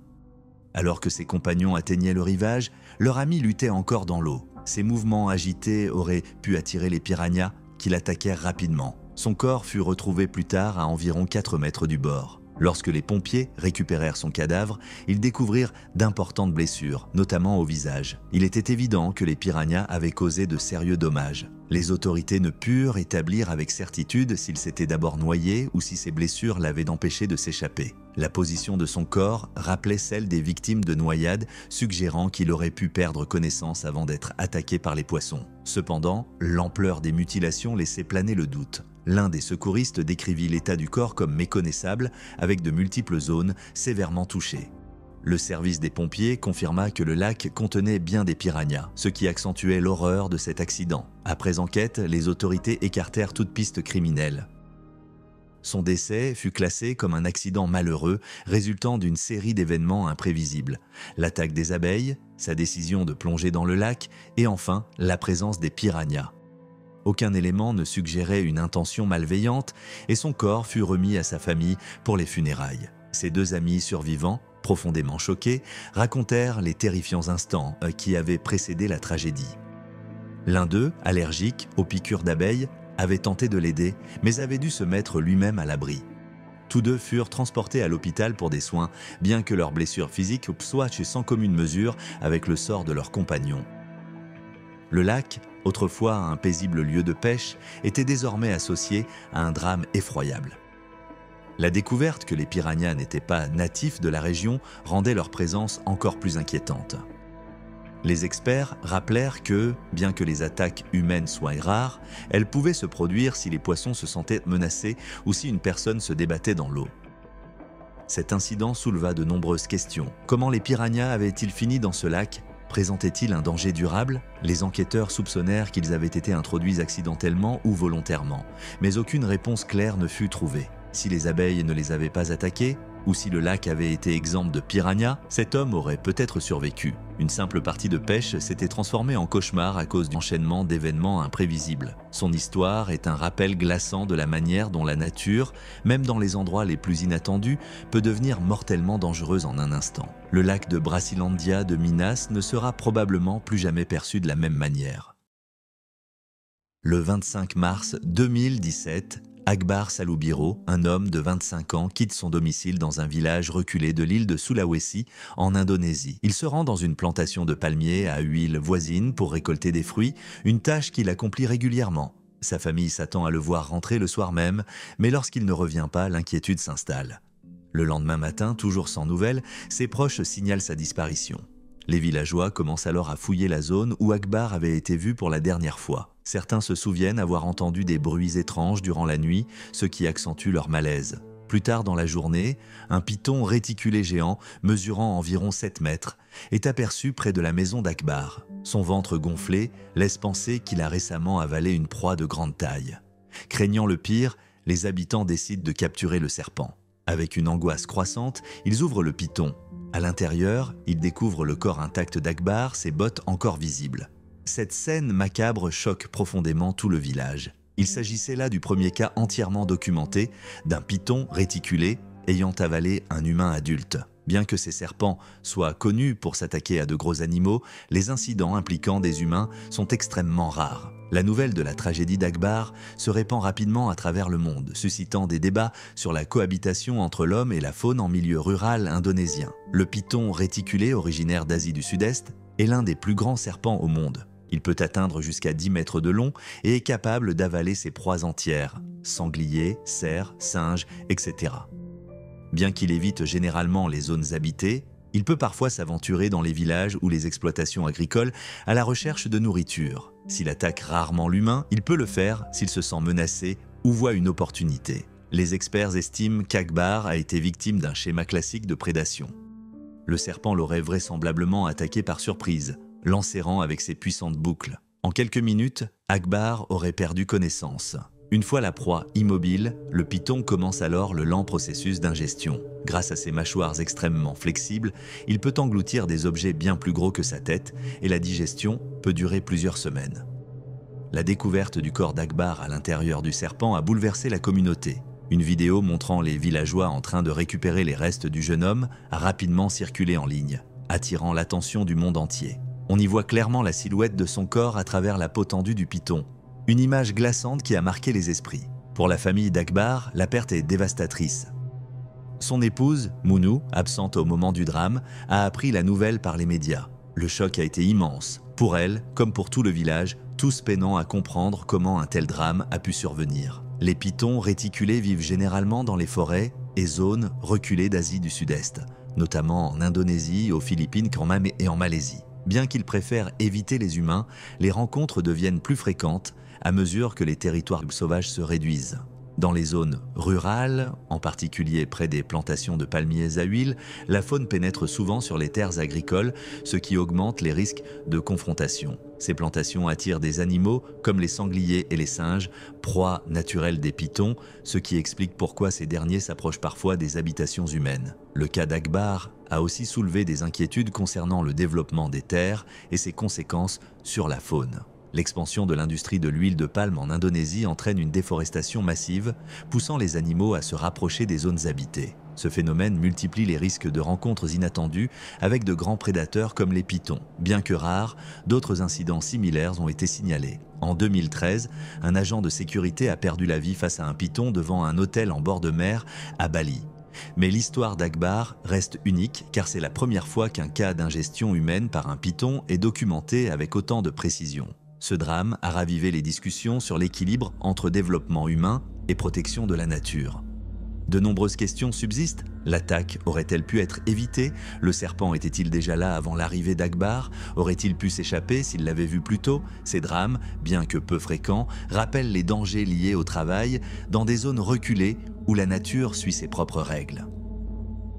Le docteur Harry W. Green, spécialiste en écologie et biologie évolutive, estime que le python a probablement tendu une embuscade à Akbar, l'attaquant rapidement et l'écrasant par la force. Une fois la victime neutralisée, il aurait entrepris le long processus d'ingestion. Vu la taille de la proie, le serpent a dû rester immobile pendant plusieurs jours pour digérer. Même si ce type d'attaque est extrêmement rare, il illustre bien les risques liés aux interactions entre l'homme et la faune sauvage dans les régions isolées. Les pythons réticulés ne considèrent pas l'homme comme une proie habituelle, mais dans certaines circonstances, ils peuvent représenter un danger. Avec l'expansion humaine et la destruction des habitats naturels, de tels événements pourraient devenir plus fréquents. L'histoire tragique d'Akbar est un exemple rare mais terrifiant de l'imprévisibilité de la nature. Même si la majorité d'entre nous ne vivra jamais une telle expérience, ceux qui travaillent dans des zones reculées doivent rester vigilants quant à la faune qui les entoure. Dans la nature, c'est elle qui dicte les règles. Le 23 mai 1999, à Kansas City, dans le Missouri, Owen Hart, un lutteur canadien très apprécié, se préparait pour une cascade à la Kemper Arena. Connu sous le nom de The Blue Blazer par ses fans, il devait faire une entrée spectaculaire dans le ring depuis les hauteurs de l'arène. Malheureusement, la cascade a tourné au drame. Owen Hart est né le 7 mai 1965 dans une famille de lutteurs, le plus jeune de 12 enfants. Ses parents, Stu et Ellen Hart, étaient réputés pour leur promotion de lutte, Stampede Wrestling. Ayant grandi dans cet environnement, Owen, comme beaucoup de ses frères et sœurs, s'est naturellement tourné vers la lutte et a rapidement gagné en notoriété, devenant l'un des meilleurs lutteurs de son époque. Bien que la lutte occupait une grande partie de sa vie, Owen était également très dévoué à sa famille. Marié à Martha, il était le père de 2 enfants, Oj et Athena. Owen avait des projets de retraite anticipés afin d'économiser de l'argent et de passer plus de temps avec sa famille. Le monde de la lutte a été plongé dans le choc et le deuil. Le lendemain, la WWE a diffusé un épisode spécial hommage de Raw is War. L'ambiance habituellement dynamique du show a laissé place à une solennité pesante, marquée par une salve de 10 coups de cloche en son honneur. Jim Ross, annonceur de la WWE, a partagé des souvenirs d'Owen et adressé ses respects. Pour sa famille, la mort d'Owen a été une perte inimaginable. Sa femme, Martha, s'est retrouvée seule à élever leurs 2 enfants. Le mois de mai, qui inclut l'anniversaire d'Owen et l'anniversaire de son décès, est devenu une période difficile pour Martha, qu'elle décrit comme un rappel douloureux de sa perte. Dans les années qui ont suivi, Martha a transformé sa douleur en action. En novembre 2000, elle a conclu un accord avec la WWE et Vince McMahon pour un montant de 18 millions de dollars. Elle a utilisé ces fonds pour créer la Owen Hart Foundation, OHF, destinée à aider les familles dans le besoin en proposant des programmes d'accès à la propriété, des bourses d'études et d'autres formes de soutien. Au fil des ans, la fondation a élargi son champ d'action, collaborant avec des organisations comme Amnesty International et apportant une aide internationale à des pays tels que le Népal et l'Ukraine. La fondation a permis à Martha de transformer la mort d'Owen en quelque chose de positif. Les événements caritatifs de la fondation ont rencontré un grand succès, attirant des célébrités telles que Jerry Seinfeld, Ringo Starr et Robin Williams. Martha a également poursuivi sa carrière, obtenant un doctorat en psychologie sociale et développementale à l'université de Cambridge. Elle travaille aujourd'hui à l'hôpital pour enfants d'Alberta, où elle aide les parents confrontés à la pauvreté et aux problèmes de santé mentale. Les enfants d'Owen ont également accompli de grandes choses. Oj, aujourd'hui âgé de 32 ans, parle 5 langues et termine un doctorat en droit de l'homme. Athena, 29 ans, a étudié le journalisme et l'assistance vétérinaire et milite pour les droits des animaux en Australie. L'héritage d'Owen dans le monde de la lutte reste fort. Chris Jericho, un ancien champion du monde, le cite comme une grande influence et un pionnier ayant combiné différents styles de lutte issus de plusieurs pays. Bien que la carrière d'Owen soit moins visible, en raison des droits de la WWE et du refus de Martha de collaborer avec la compagnie, son héritage a trouvé un nouveau foyer à l'All Elite Wrestling, AEW. AEW s'est associé à Martha pour créer le Owen Hart Foundation Tournament et la Owen Hart Cup, rendant hommage à Owen à travers des tournois à élimination et de nouveaux produits dérivés, tels qu'une figurine et une place dans le jeu vidéo AEW Fight Forever. Martha a exprimé sa gratitude envers AEW pour leur respect sincère de l'héritage d'Owen. Elle s'est dite soulagée de voir son mari être honoré, non seulement comme un lutteur, mais aussi comme une personne exceptionnelle. Dans un tragique accident, la vie d'Owen Hart a été interrompue prématurément, mais son impact perdure à travers la Owen Hart Foundation,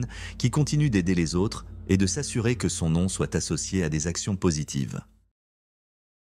Le 29 juillet 1998, à Oldham, dans le Grand Manchester, Jonathan Capewell, âgé de 16 ans, est décédé subitement chez lui. Son décès a ensuite été déclaré comme un accident causé par quelque chose que personne n'aurait pu prédire, du déodorant. Jonathan était un adolescent typique, actif et en bonne santé, mais il était également très soucieux de son hygiène. Il voulait sentir bon à tout moment et cela l'a conduit à utiliser le déodorant de manière excessive. Après chaque douche, il vaporisait tout son corps, parfois en utilisant plusieurs marques en même temps. Cela faisait partie de sa routine quotidienne et il appliquait souvent le déodorant dans des espaces petits et clos, comme la salle de bain. Son père, Keith Capewell, avait remarqué l'utilisation fréquente de déodorant par son fils et lui en avait même fait la remarque se demandant s'il en abusait. Cependant, personne n'avait réalisé le danger. Les aérosols contenaient des produits chimiques tels que le propane et le butane qui, en grande quantité et sans ventilation adéquate, pouvaient s'accumuler dans le sang avec le temps. Le jour de son décès, Jonathan avait suivi sa routine habituelle. Mais peu après avoir appliqué le déodorant, il s'est effondré dans sa chambre. Sa sœur de 17 ans, Nathalie, l'a trouvé inconscient sur le sol. Les secours sont arrivés rapidement, mais malgré leurs efforts, Jonathan n'a pas pu être sauvé. Il a été déclaré mort à l'hôpital. Ses parents étaient sous le choc. L'autopsie a révélé la cause du décès. Le sang de Jonathan contenait une quantité de butane et de propane 10 fois supérieure à la dose létale. Le manque de ventilation dans les petits espaces où il appliquait le déodorant avait entraîné une accumulation de produits chimiques toxiques dans son système, provoquant une crise cardiaque fatale. Le coroner a déclaré son décès accidentel, affirmant que Jonathan s'était involontairement mis en danger par sa routine d'hygiène. Ses parents étaient dévastés, luttant pour comprendre comment quelque chose d'aussi simple que vouloir sentir bon avait pu conduire à un tel résultat tragique. Le cas de Jonathan était le premier de ce genre au Royaume-Uni. Contrairement à ceux qui inhalent délibérément des produits chimiques, il utilisait le déodorant dans le cadre de sa routine quotidienne. Sa mère, Louise, est devenue une fervente défenseur de la nécessité d'avoir des avertissements plus clairs sur les aérosols, critiquant les entreprises pour dépenser des millions en publicité tout en négligeant de mettre en garde contre les risques. Une décennie plus tard, en 2008, Daniel Hurley, âgé de 12 ans, s'est effondré dans sa salle de bain après avoir vaporisé du déodorant. Il avait une condition cardiaque préexistante qui a été déclenchée par l'exposition aux vapeurs d'aérosols, provoquant une arythmie cardiaque fatale. Il utilisait Lynx. Malgré ces tragédies, l'Association britannique des fabricants d'aérosols, BAMA, a affirmé que leurs recherches ne pouvaient pas reproduire les conditions qui avaient conduit au dommage. Ils ont soutenu que les produits aérosols avaient été utilisés en toute sécurité pendant des décennies et que les étiquettes d'avertissement étaient déjà en place. Cependant, des experts comme l'écologiste Peter Dingle n'étaient pas d'accord. Il estimait que les avertissements existants n'étaient pas suffisants et que les gens avaient besoin de directives plus claires sur la manière d'utiliser ces produits en toute sécurité. La famille de Jonathan continue de plaider pour un meilleur étiquetage et une sensibilisation accrue. Son frère cadet, Nathan, aujourd'hui adulte, fait attention à utiliser le déodorant avec prudence, en assurant toujours une ventilation adéquate. L'histoire de Jonathan est un exemple tragique de la manière dont quelque chose d'aussi commun que du déodorant peut devenir dangereux lorsqu'il est utilisé de manière excessive dans des espaces clos. C'est un rappel qu'il faut être attentif à la façon dont nous utilisons les produits du quotidien, car parfois, même les habitudes routinières peuvent avoir des conséquences inattendues. C'était le 14 janvier 2009 à Jiaozhou, en Chine. Xiao Gang, 14 ans, était chez lui, assis à son ordinateur sans se douter qu'un simple réglage de sa chaise allait conduire à un accident tragique. Il utilisait une chaise pivotante commune, équipée d'un mécanisme à ressort gaz qui permettait de régler la hauteur du siège. Mais ce jour-là, quelque chose a terriblement mal tourné. Alors que Xiaogang ajustait la hauteur, le ressort gaz de la chaise a soudainement dysfonctionné. La pression accumulée dans le cylindre a provoqué une explosion d'une force extrême. Une tige métallique solide à l'intérieur de la chaise a été projetée vers le haut, frappant Xiaogang dans une zone critique et causant de graves blessures internes. Malgré sa douleur, Xiaogang a réussi à appeler son père pour lui expliquer ce qui s'était passé. Son père est rentré en urgence et a immédiatement appelé les secours. À l'arrivée des ambulanciers, Xiaogang était encore conscient mais dans un état critique. Il a été rapidement transporté à l'hôpital, mais les dégâts étaient de trop importants. Malgré les efforts pour le sauver, il n'a pas survécu en raison d'une hémorragie massive. Les enquêtes ultérieures ont confirmé que l'accident était dû à un défaut du ressort gaz de la chaise. L'explosion a projeté la tige métallique avec une force mortelle, causant de graves dommages internes. Les médecins ont noté qu'ils avaient déjà vu des incidents similaires, mais aucun n'avait été aussi fatal que celui de Xiaogang. Ce n'était pas la première fois qu'un tel accident se produisait. Un an plus tôt, en novembre 2007, un homme de 68 ans avait été gravement blessé lorsque le ressort gaz de sa chaise avait également dysfonctionné. L'explosion avait envoyé des fragments métalliques dans son corps, lui causant des blessures douloureuses qui avaient mis des mois à guérir. Les enquêteurs ont découvert que ces accidents étaient liés à des ressorts gaz de mauvaise qualité utilisés dans certaines chaises de bureau. Beaucoup de ces chaises étaient fabriquées avec des matériaux moins chers pour réduire les coûts, les rendant bien plus susceptibles de tomber en panne. Les ressorts gaz de qualité devraient être remplis d'azote à haute pression, mais dans certaines chaises défectueuses, de l'air ordinaire était utilisé à la place. Cela entraînait une accumulation de pression instable, augmentant le risque d'explosion. Les parents de Xiaogang, dévastés par la mort de leur fils, ont exigé des comptes de la part du fabricant et du distributeur de la chaise.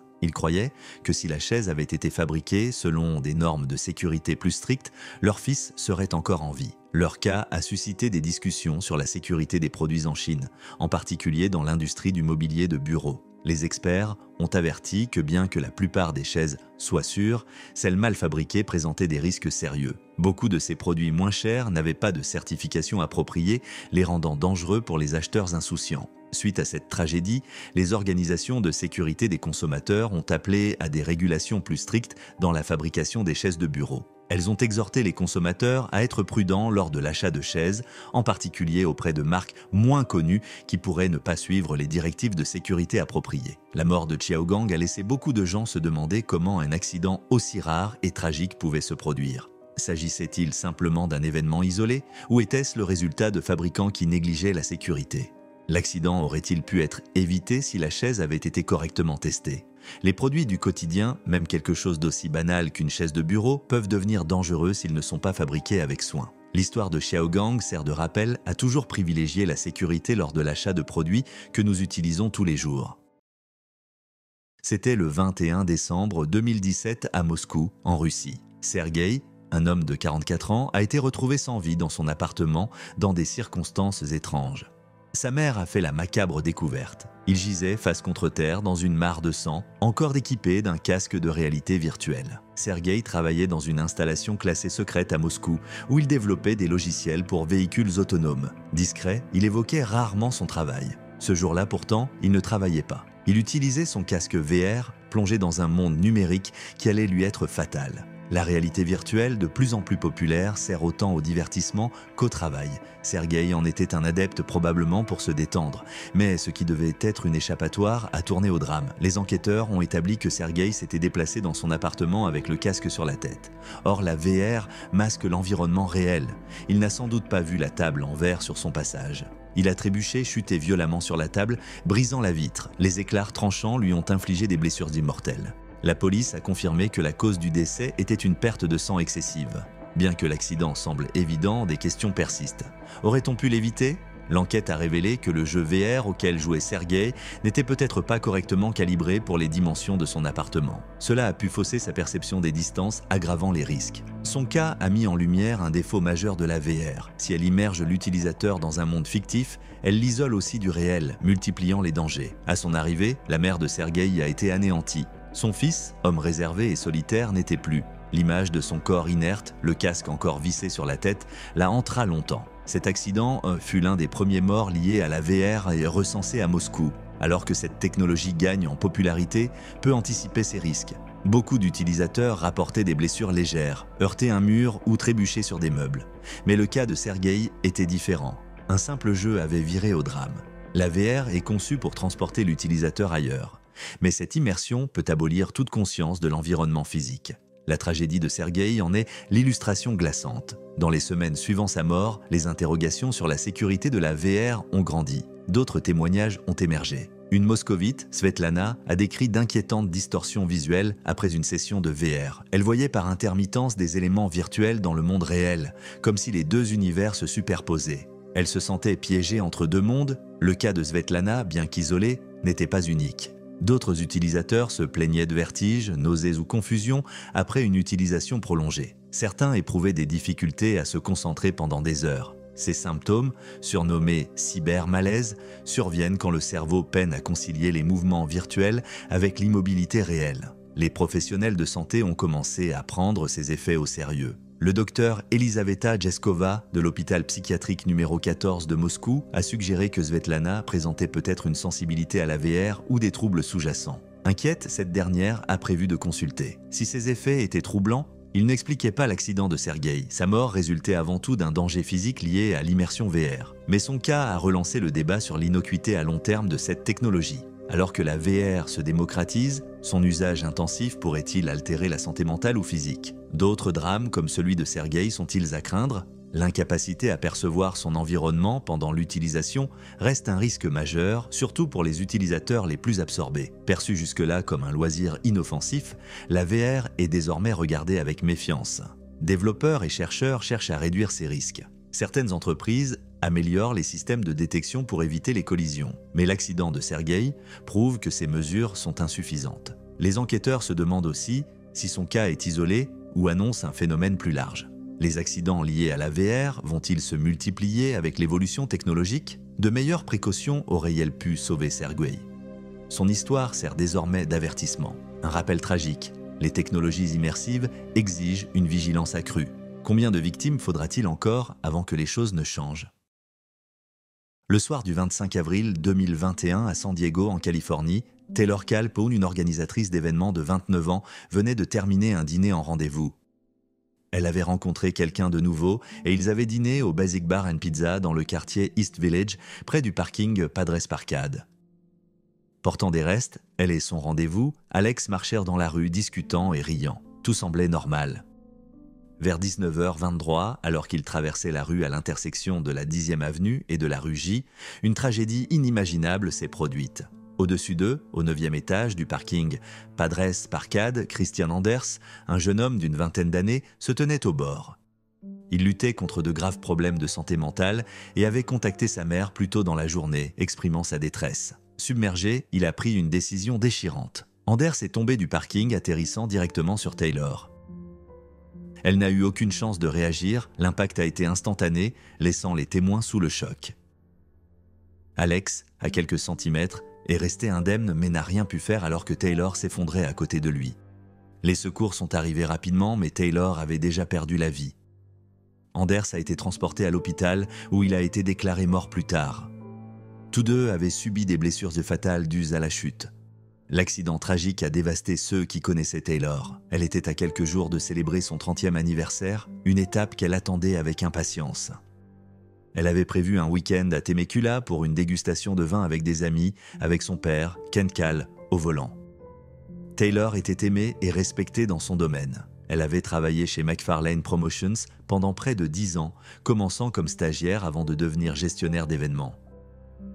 Son patron, Laurel McFarlane, était très proche d'elle et la considérait comme de la famille. Taylor était fiable, gentille et pleine de vie, a déclaré McFarlane. Elle était vraiment spéciale, elle avait un lien particulièrement fort avec son père, avec qui elle vivait depuis 1 an. Pendant la pandémie, elle s'était occupée de lui alors qu'il traversait des problèmes de santé. Ceux qui les connaissaient parlaient souvent de leur relation étroite. Elle adorait son père et il l'adorait, a déclaré McFarlane.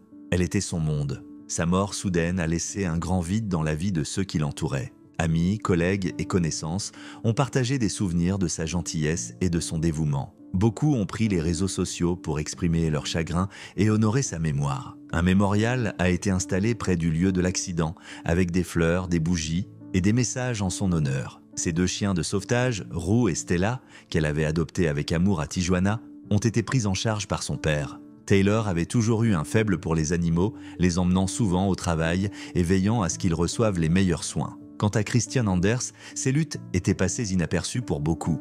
Il avait contacté sa mère plus tôt dans la journée, mais personne n'aurait pu prédire ce qui allait se passer. Ces combats intérieurs ont finalement conduit à un résultat dévastateur qui a non seulement coûté sa propre vie, mais aussi celle de Taylor. L'incident a laissé les proches de Taylor avec des questions douloureuses. Quelque chose aurait-il pu être fait pour aider Anders avant qu'il ne soit trop tard? Et si Taylor avait pris un autre chemin ce soir-là? Serait-elle encore là? Bien que ces questions n'aient peut-être jamais de réponse, la vie de Taylor a eu un impact durable. Elle était une fille, une amie, une professionnelle et une personne compatissante qui a touché de nombreuses vies. Bien que son temps ait été écourté, elle est restée dans les mémoires pour sa gentillesse, son amour et la chaleur qu'elle partageait avec tous ceux qui l'entouraient. Son héritage vit dans le cœur de ceux qui l'ont connue, un rappel de chérir chaque moment et les personnes que nous aimons. Le 29 mai 2015, au port de Honoko'au, sur la grande île d'Hawaï, Randy Lanes, un capitaine de bateau de pêche de 47 ans et propriétaire de Sundowner Sport Fishing Charter, se préparait pour une nouvelle journée en mer. Fort de plus de 25 ans d'expérience, il avait affronté certains des prédateurs les plus redoutables de l'océan, des marlins gigantesques aux impressionnants espadons. Mais ce jour-là, un événement inattendu allait lui coûter la vie. La matinée avait commencé comme d'habitude. Lance était sur son bateau, scrutant les eaux à la recherche de sa prochaine prise, lorsqu'il remarqua quelque chose d'inhabituel, un espadon à large rostre, d'environ 1,80 m de long, nageant dans le port en eau peu profonde. Habituellement, ces poissons vivent en haute mer et en voir un aussi près du rivage était une rareté. L'occasion était trop belle pour être ignorée. Armé de son fusil harpon, il visa avec précision et tira touchant le poisson. Mais la lutte était loin d'être terminée. Blessé, l'espadon se débattit violemment, tentant d'échapper à son sort. Déterminé à sécuriser sa prise, Liane se plongea dans l'eau. C'est à ce moment-là que la situation prit une tournure tragique. La ligne du harpon s'était emmêlée autour d'une ancre d'amarrage, puis dans un geste imprévisible, l'espadon fit volte-face et fonça droit sur l'âne, son long rostre acéré dirigé vers sa poitrine. Avant qu'il ne puisse réagir, le poisson le frappa de plein fouet, transperçant son torse du côté droit. Le choc fut violent et Lance resta immobile, flottant à la surface. Des témoins assistèrent à la scène, horrifiés, tandis que d'autres pêcheurs se précipitaient pour le sortir de l'eau. Les secours arrivèrent rapidement et tentèrent de le réanimer, mais ses blessures étaient trop graves. Il fut transporté à l'hôpital de Kona, où son décès fut prononcé peu après.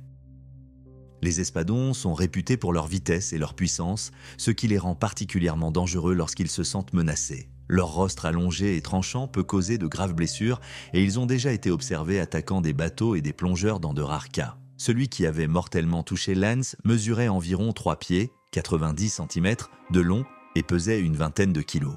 Un poids modeste pour un espadon, mais suffisant pour provoquer des blessures fatales.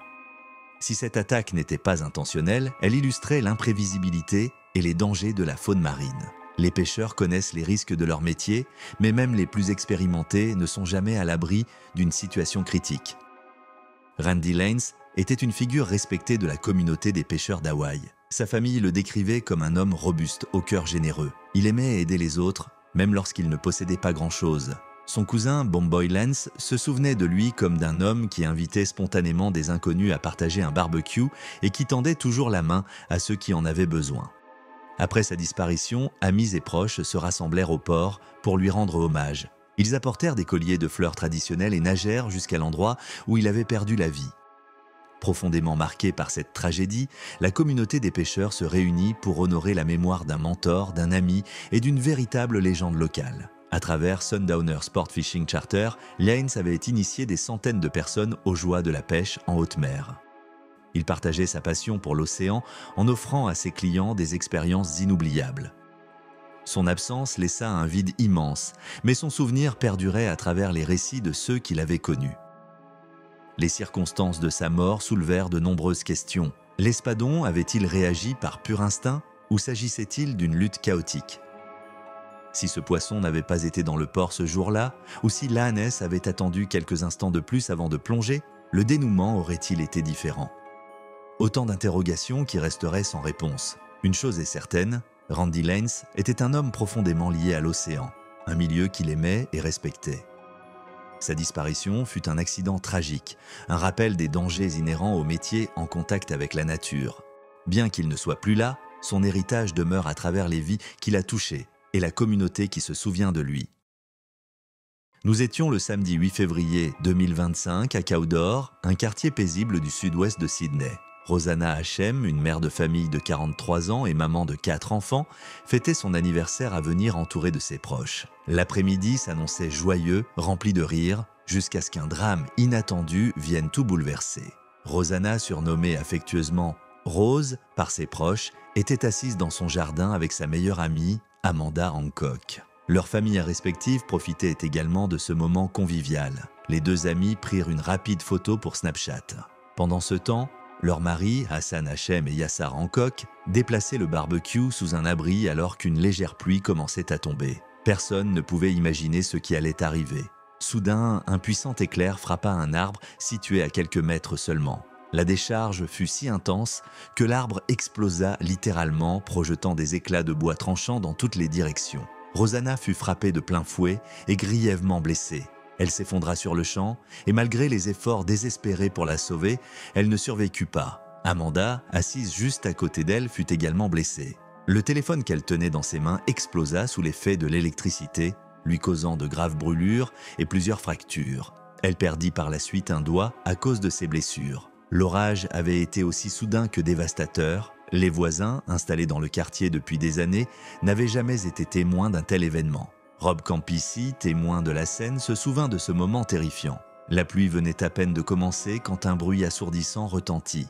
L'électricité fut coupée et en regardant dehors, il aperçut un grand nuage de fumée. Hassan et Yassar, situés à quelques pas de là, s'en sortirent avec quelques égratignures, mais en se retournant, ils découvrirent Rosanna et Amanda au sol. Hassan se précipita vers sa femme, impuissant. La disparition de Rosanna fut un choc immense. Elle était une épouse dévouée, une mère attentionnée et une entrepreneur accomplie. Avec son mari, elle dirigeait The Groomery, un salon de toilettage pour chats installé à leur domicile. Elle laisse derrière elle un mari en deuil et 4 garçons âgés de 15, 11, 8 et 5 ans. Hassan partagea plus tard un souvenir douloureux. Lui et Rosanna avaient une tradition.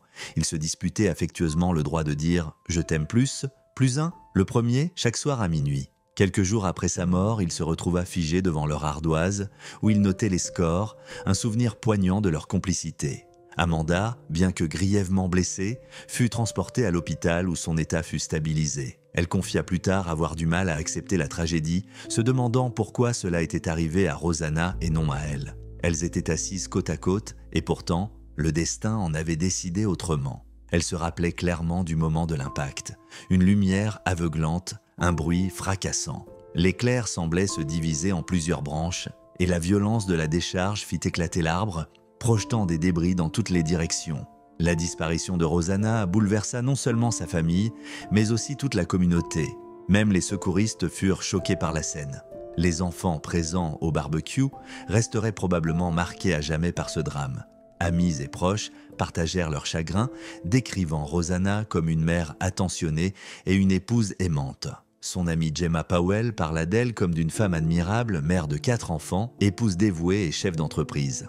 Rosanna s'impliquait beaucoup pour sa communauté et avait une grande passion pour le bien-être animal. Sa vie fut fauchée bien trop tôt. Alors que la famille tentait de surmonter cette épreuve, la communauté se mobilisa. Une cagnotte GoFundMe fut lancée pour venir en aide à Hassan et aux enfants. En quelques jours, près de 18 000 $ furent collectés, un signe de l'affection profonde que les gens portaient à Rosanna. Malgré son immense douleur, Hassan exprima sa gratitude. Il se disait profondément touché par le soutien reçu. Alors qu'il tentait encore de comprendre ce qui s'était passé, il se raccrochait au souvenir de l'amour qu'ils partageaient. Leur petite tradition, « Je t'aime plus un », resterait à jamais gravée dans son cœur. Ce drame laissa derrière lui de nombreuses questions sans réponse. Comment un simple orage avait-il pu devenir aussi meurtrier, aussi vite? Pourquoi Rosanna et pas quelqu'un d'autre si proche? Aurait-on pu éviter cela? Personne ne pouvait répondre à ces interrogations. La foudre qui a coûté la vie à Rosanna était un phénomène rare et imprévisible. Si elle avait été à l'intérieur, aurait-elle été en sécurité? Si l'orage n'avait pas éclaté, leur vie aurait-elle suivi son cours normalement? Ces « et si » resteront à jamais sans réponse. Mais une chose est certaine, Rosanna était profondément aimée, et son absence laisse un vide immense dans le cœur de tous ceux qui l'ont connue. Alors que sa famille tente de continuer à avancer, elle s'accroche à l'amour et aux souvenirs qu'elle leur a laissés. Rien ne pourra effacer la douleur de sa perte, mais son empreinte perdurera à travers ceux qui l'ont aimé.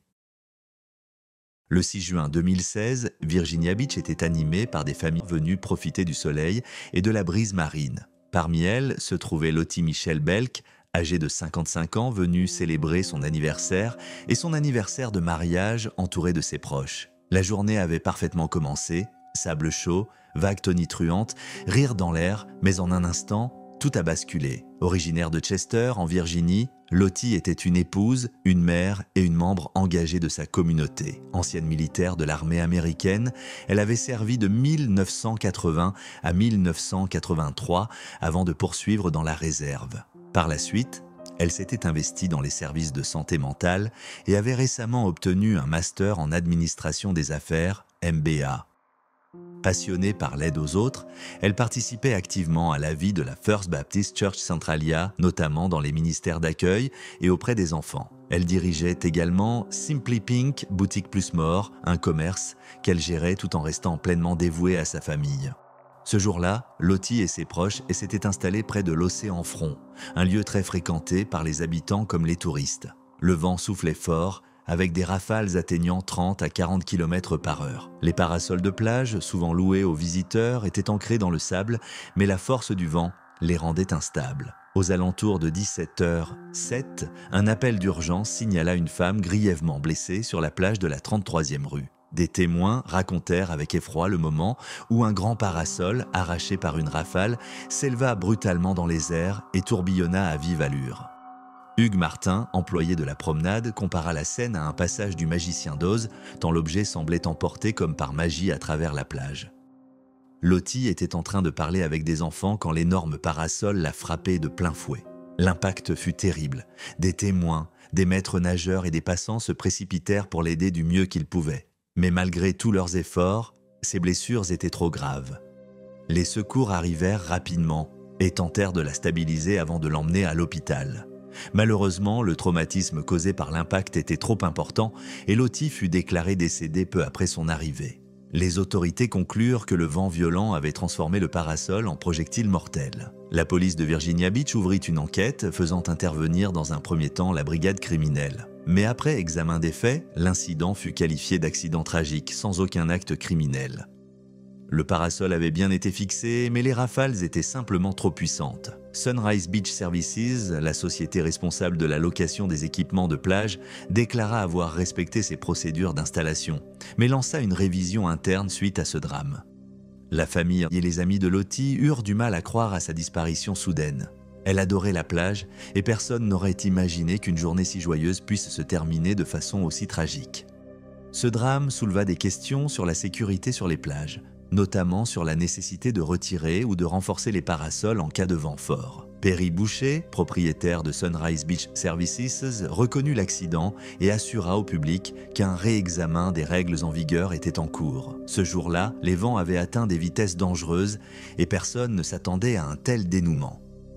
La mort de Lottie laissa un vide immense. Elle était une épouse aimante, une mère dévouée et une source d'inspiration pour beaucoup. Ses proches se souviennent d'elle comme d'une personne généreuse, toujours tournée vers les autres, que ce soit par son travail, son engagement religieux ou son entreprise. À la fin de l'enquête, les autorités confirmèrent qu'il s'agissait d'un accident imprévisible. Mais le chagrin, lui, reste bien réel pour tous ceux qui ont connu Lottie. Son décès brutal laissa place à des interrogations. Aurait-on pu faire quelque chose de différent ? Des précautions plus strictes auraient-elles pu éviter ce drame ? Ces questions resteront probablement sans réponse. Mais une chose est certaine, Lottie a profondément marqué son entourage. Sa gentillesse, son engagement et son amour continuent de vivre dans le cœur de sa famille, de ses amis et de toute sa communauté.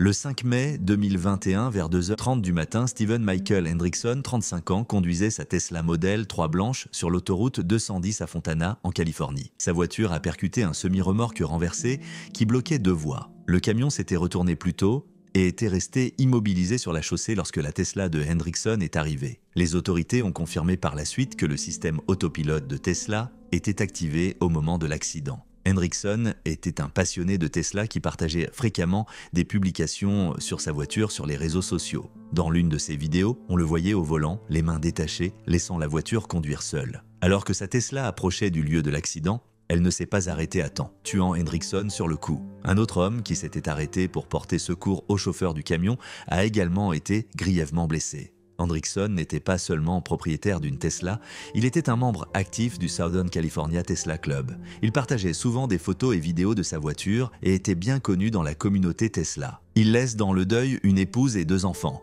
Et une cagnotte GoFundMe a été créée pour soutenir sa famille. La California Highway Patrol, CHP, a rapidement ouvert une enquête. Elle a confirmé que l'autopilote était en marche avant le crash, mais n'a pas encore établi s'il était directement responsable. Un porte-parole de la CHP a rappelé qu'aussi sophistiquée que soit la technologie d'une voiture, le conducteur doit rester vigilant et maître de son véhicule. L'accident de Hendrickson n'était pas le premier impliquant l'autopilote de Tesla. D'autres collisions similaires ont eu lieu par le passé, soulevant des inquiétudes quant à la fiabilité de la conduite semi-autonome. Un cas célèbre remonte à 2016, lorsqu'une Tesla n'a pas détecté un semi-remorque traversant la route, provoquant une collision mortelle, poussant la National Highway Traffic Safety Administration, NHTSA, à enquêter. Tesla présente son autopilote et son système Full Self-Driving, FSD, comme des aides à la conduite avancée. Ces technologies peuvent assister le conducteur pour le freinage, l'accélération et la direction. Mais Tesla rappelle régulièrement qu'elle ne rend pas la voiture autonome. Le constructeur met en garde les conducteurs, ils doivent garder les mains sur le volant et rester concentrés en permanence. Ces vidéos le montraient laissant la voiture conduire sans surveillance. Le National Transportation Safety Board, NTSB, a plusieurs fois exhorté Tesla à renforcer ses mesures de sécurité. Il recommande un meilleur système de surveillance pour s'assurer que les conducteurs restent attentifs, ainsi qu'une limitation de l'autopilote aux zones où il fonctionne de manière fiable. Mais jusqu'ici, aucune réglementation stricte n'a été imposée. Tesla continue de tester ses technologies de conduite autonome sur les routes publiques, autorisant un nombre limité de propriétaires à essayer le full self-driving. Les critiques estiment que cela met en danger la sécurité publique, car la technologie est encore en développement et loin d'être parfaite. Le matin de l'accident de Hendrickson a illustré les risques d'une trop grande dépendance à la conduite semi-automatisée. Sa Tesla, pourtant réputée pour sa technologie de pointe, n'a pas semblé détecter à temps l'obstacle. Sa mort tragique a relancé le débat. Les systèmes de conduite autonome sont-ils vraiment prêts pour la route ou nécessitent-ils encore une supervision humaine constante ? L'histoire de Hendrickson, comme d'autres accidents impliquant Tesla, rappelle qu'aucune technologie n'est infaillible. Alors que la conduite autonome continue d'évoluer, une question demeure: jusqu'où peut-on faire confiance à une voiture censée se conduire seule ? En octobre 2012, à Montréal, au Canada, Myriam Ducreux-Lemay, une jeune femme de 20 ans, venait de commencer une nouvelle relation. Elle était heureuse et excitée à l'idée d'être avec son petit ami. Elle avait même confié à sa mère, Micheline, qu'elle était amoureuse. C'était la période la plus joyeuse qu'elle ait jamais vécue. Mais ce bonheur fut de courte durée. Ce soir-là, Myriam et son petit ami assistèrent à une fête avant de rentrer chez lui. Plus tard, il se prépara un sandwich au beurre de cacahuètes sans savoir que Myriam était gravement allergique aux arachides.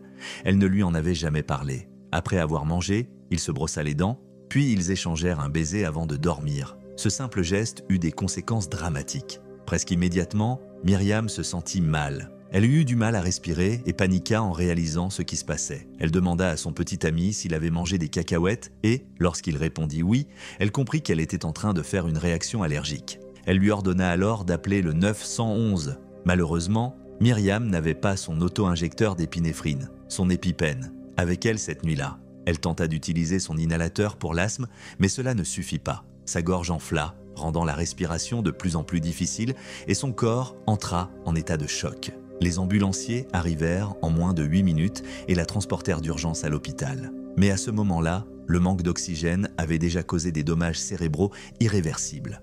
Malgré tous les efforts des médecins, il n'y avait plus rien à faire. Myriam s'éteignit cette nuit-là, quelques heures seulement, après ce qui semblait être un simple baiser. Un rapport du coroner, publié en 2014, confirma qu'elle était décédée d'une réaction allergique fatale causée par les protéines d'arachide présentes dans la salive de son petit ami. Comme elle ne lui avait jamais parlé de son allergie et ne portait pas de bracelet médical, il n'avait aucun moyen de savoir le danger qu'il représentait pour elle. Si elle avait eu son EpiPen avec elle, l'issue aurait peut-être été différente. Sa mère, Micheline, était anéantie. Elle révéla plus tard que Myriam avait l'habitude de toujours porter son épipène, mais, pour une raison inconnue, elle ne l'avait pas ce soir-là. Déterminée à sensibiliser le public, elle décida de partager l'histoire de sa fille. Son objectif était d'encourager les personnes souffrant d'allergies sévères à toujours avoir leur traitement avec elle et à informer leur entourage de leurs conditions. Le docteur Christine McCusker, spécialiste en allergologie pédiatrique à l'hôpital de Montréal pour enfants, expliqua que les allergènes d'arachide peuvent rester actifs dans la salive pendant plusieurs heures et que porter un épipène en permanence est essentiel. C'est pour cette raison que vous devez toujours avoir votre épipène, même si vous pensez ne pas en avoir besoin, déclara le docteur McCusker.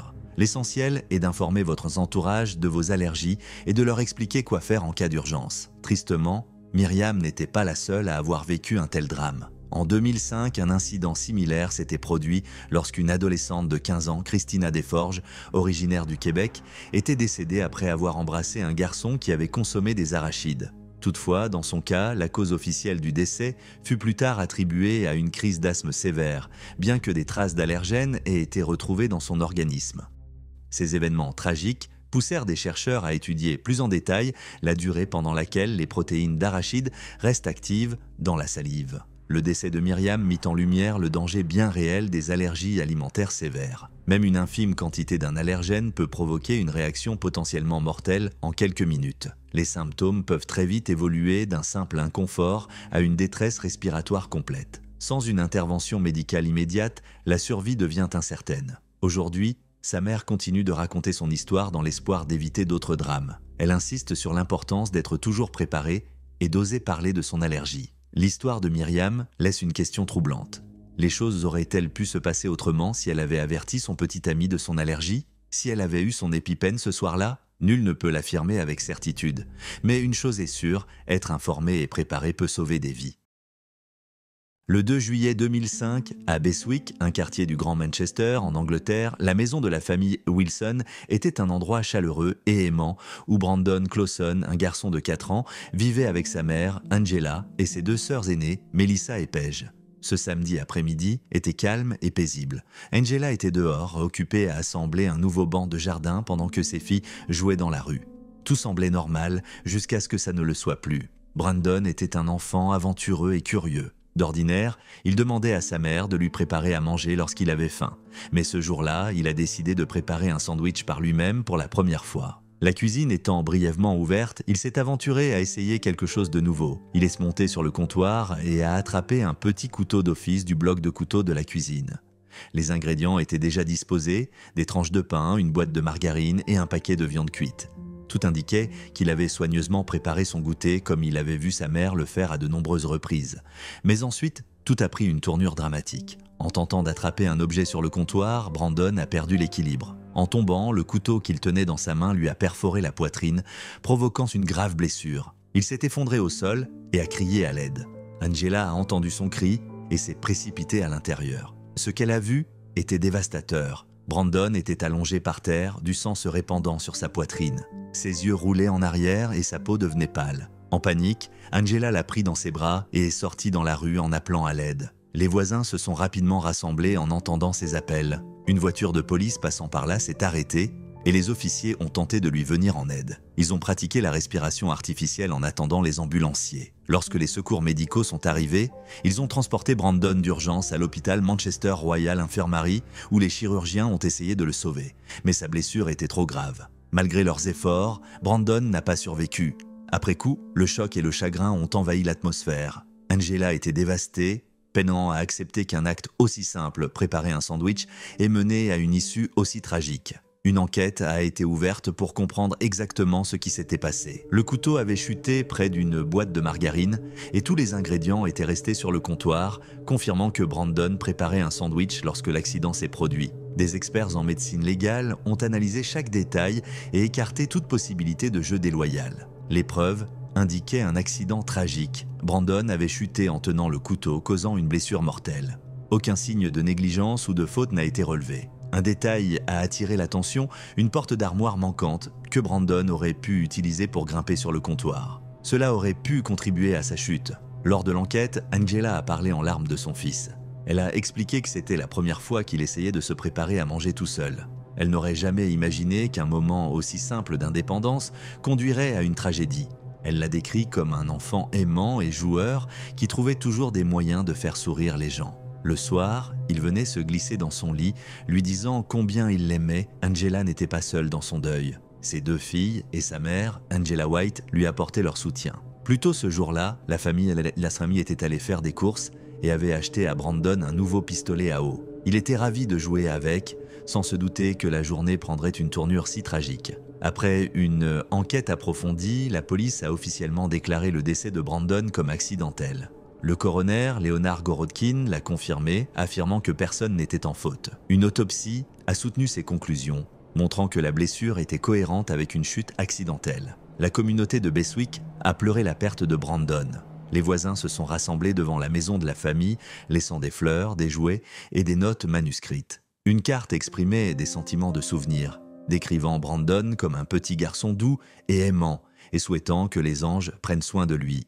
Un autre voisin a écrit un poème en sa mémoire, offrant ses condoléances à la famille en deuil. La tragédie de la perte de Brandon Clawson a profondément touché tous ceux qui le connaissaient. Ce qui avait commencé comme un après-midi ordinaire s'est terminé par une perte inimaginable, une perte que sa famille et sa communauté ne pourront jamais oublier.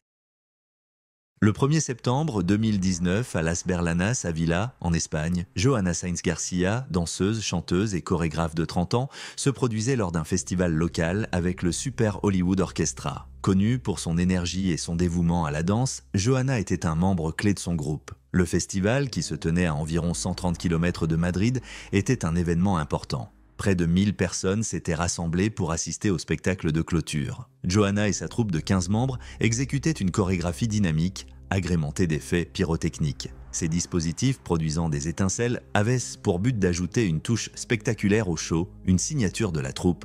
Alors que la performance atteignait son apogée vers 2 heures du matin, un dispositif pyrotechnique a explosé de manière inattendue, projetant des éclats métalliques dans les airs. L'un des fragments a atteint Johanna à l'abdomen. L'explosion a été soudaine, plongeant tout le monde dans la stupeur. Des images vidéo de l'événement montrent Johanna et ses collègues en train de danser alors que les étincelles commencent à jaillir. L'un des dispositifs situés à l'avant de la scène explose, provoquant la panique tandis que Johanna s'effondre. Ses coéquipiers se sont rapidement regroupés autour d'elle et la musique s'est arrêtée brusquement. Un médecin et 4 infirmiers présents dans le public se sont précipités sur scène pour lui prodiguer les premiers soins. Johanna, inconsciente, a reçu des soins d'urgence alors que l'équipe médicale tentait désespérément de stabiliser son état. Une ambulance est arrivée dans les 25 minutes, mais malgré tous les efforts des secouristes, ses blessures étaient trop graves. Johanna a été déclarée morte à l'hôpital d'Avila. La nouvelle de la mort tragique de Johanna s'est rapidement répandue, laissant les fans, les spectateurs et les habitants sous le choc. Ce qui avait commencé comme une fête joyeuse s'est transformé en une tragédie. La commune de Las Berlanas a rendu un hommage émouvant sur sa page Facebook officielle, présentant ses condoléances à la famille de Johanna et au Super Hollywood Orchestra. « Tu resteras dans nos cœurs », disait le message.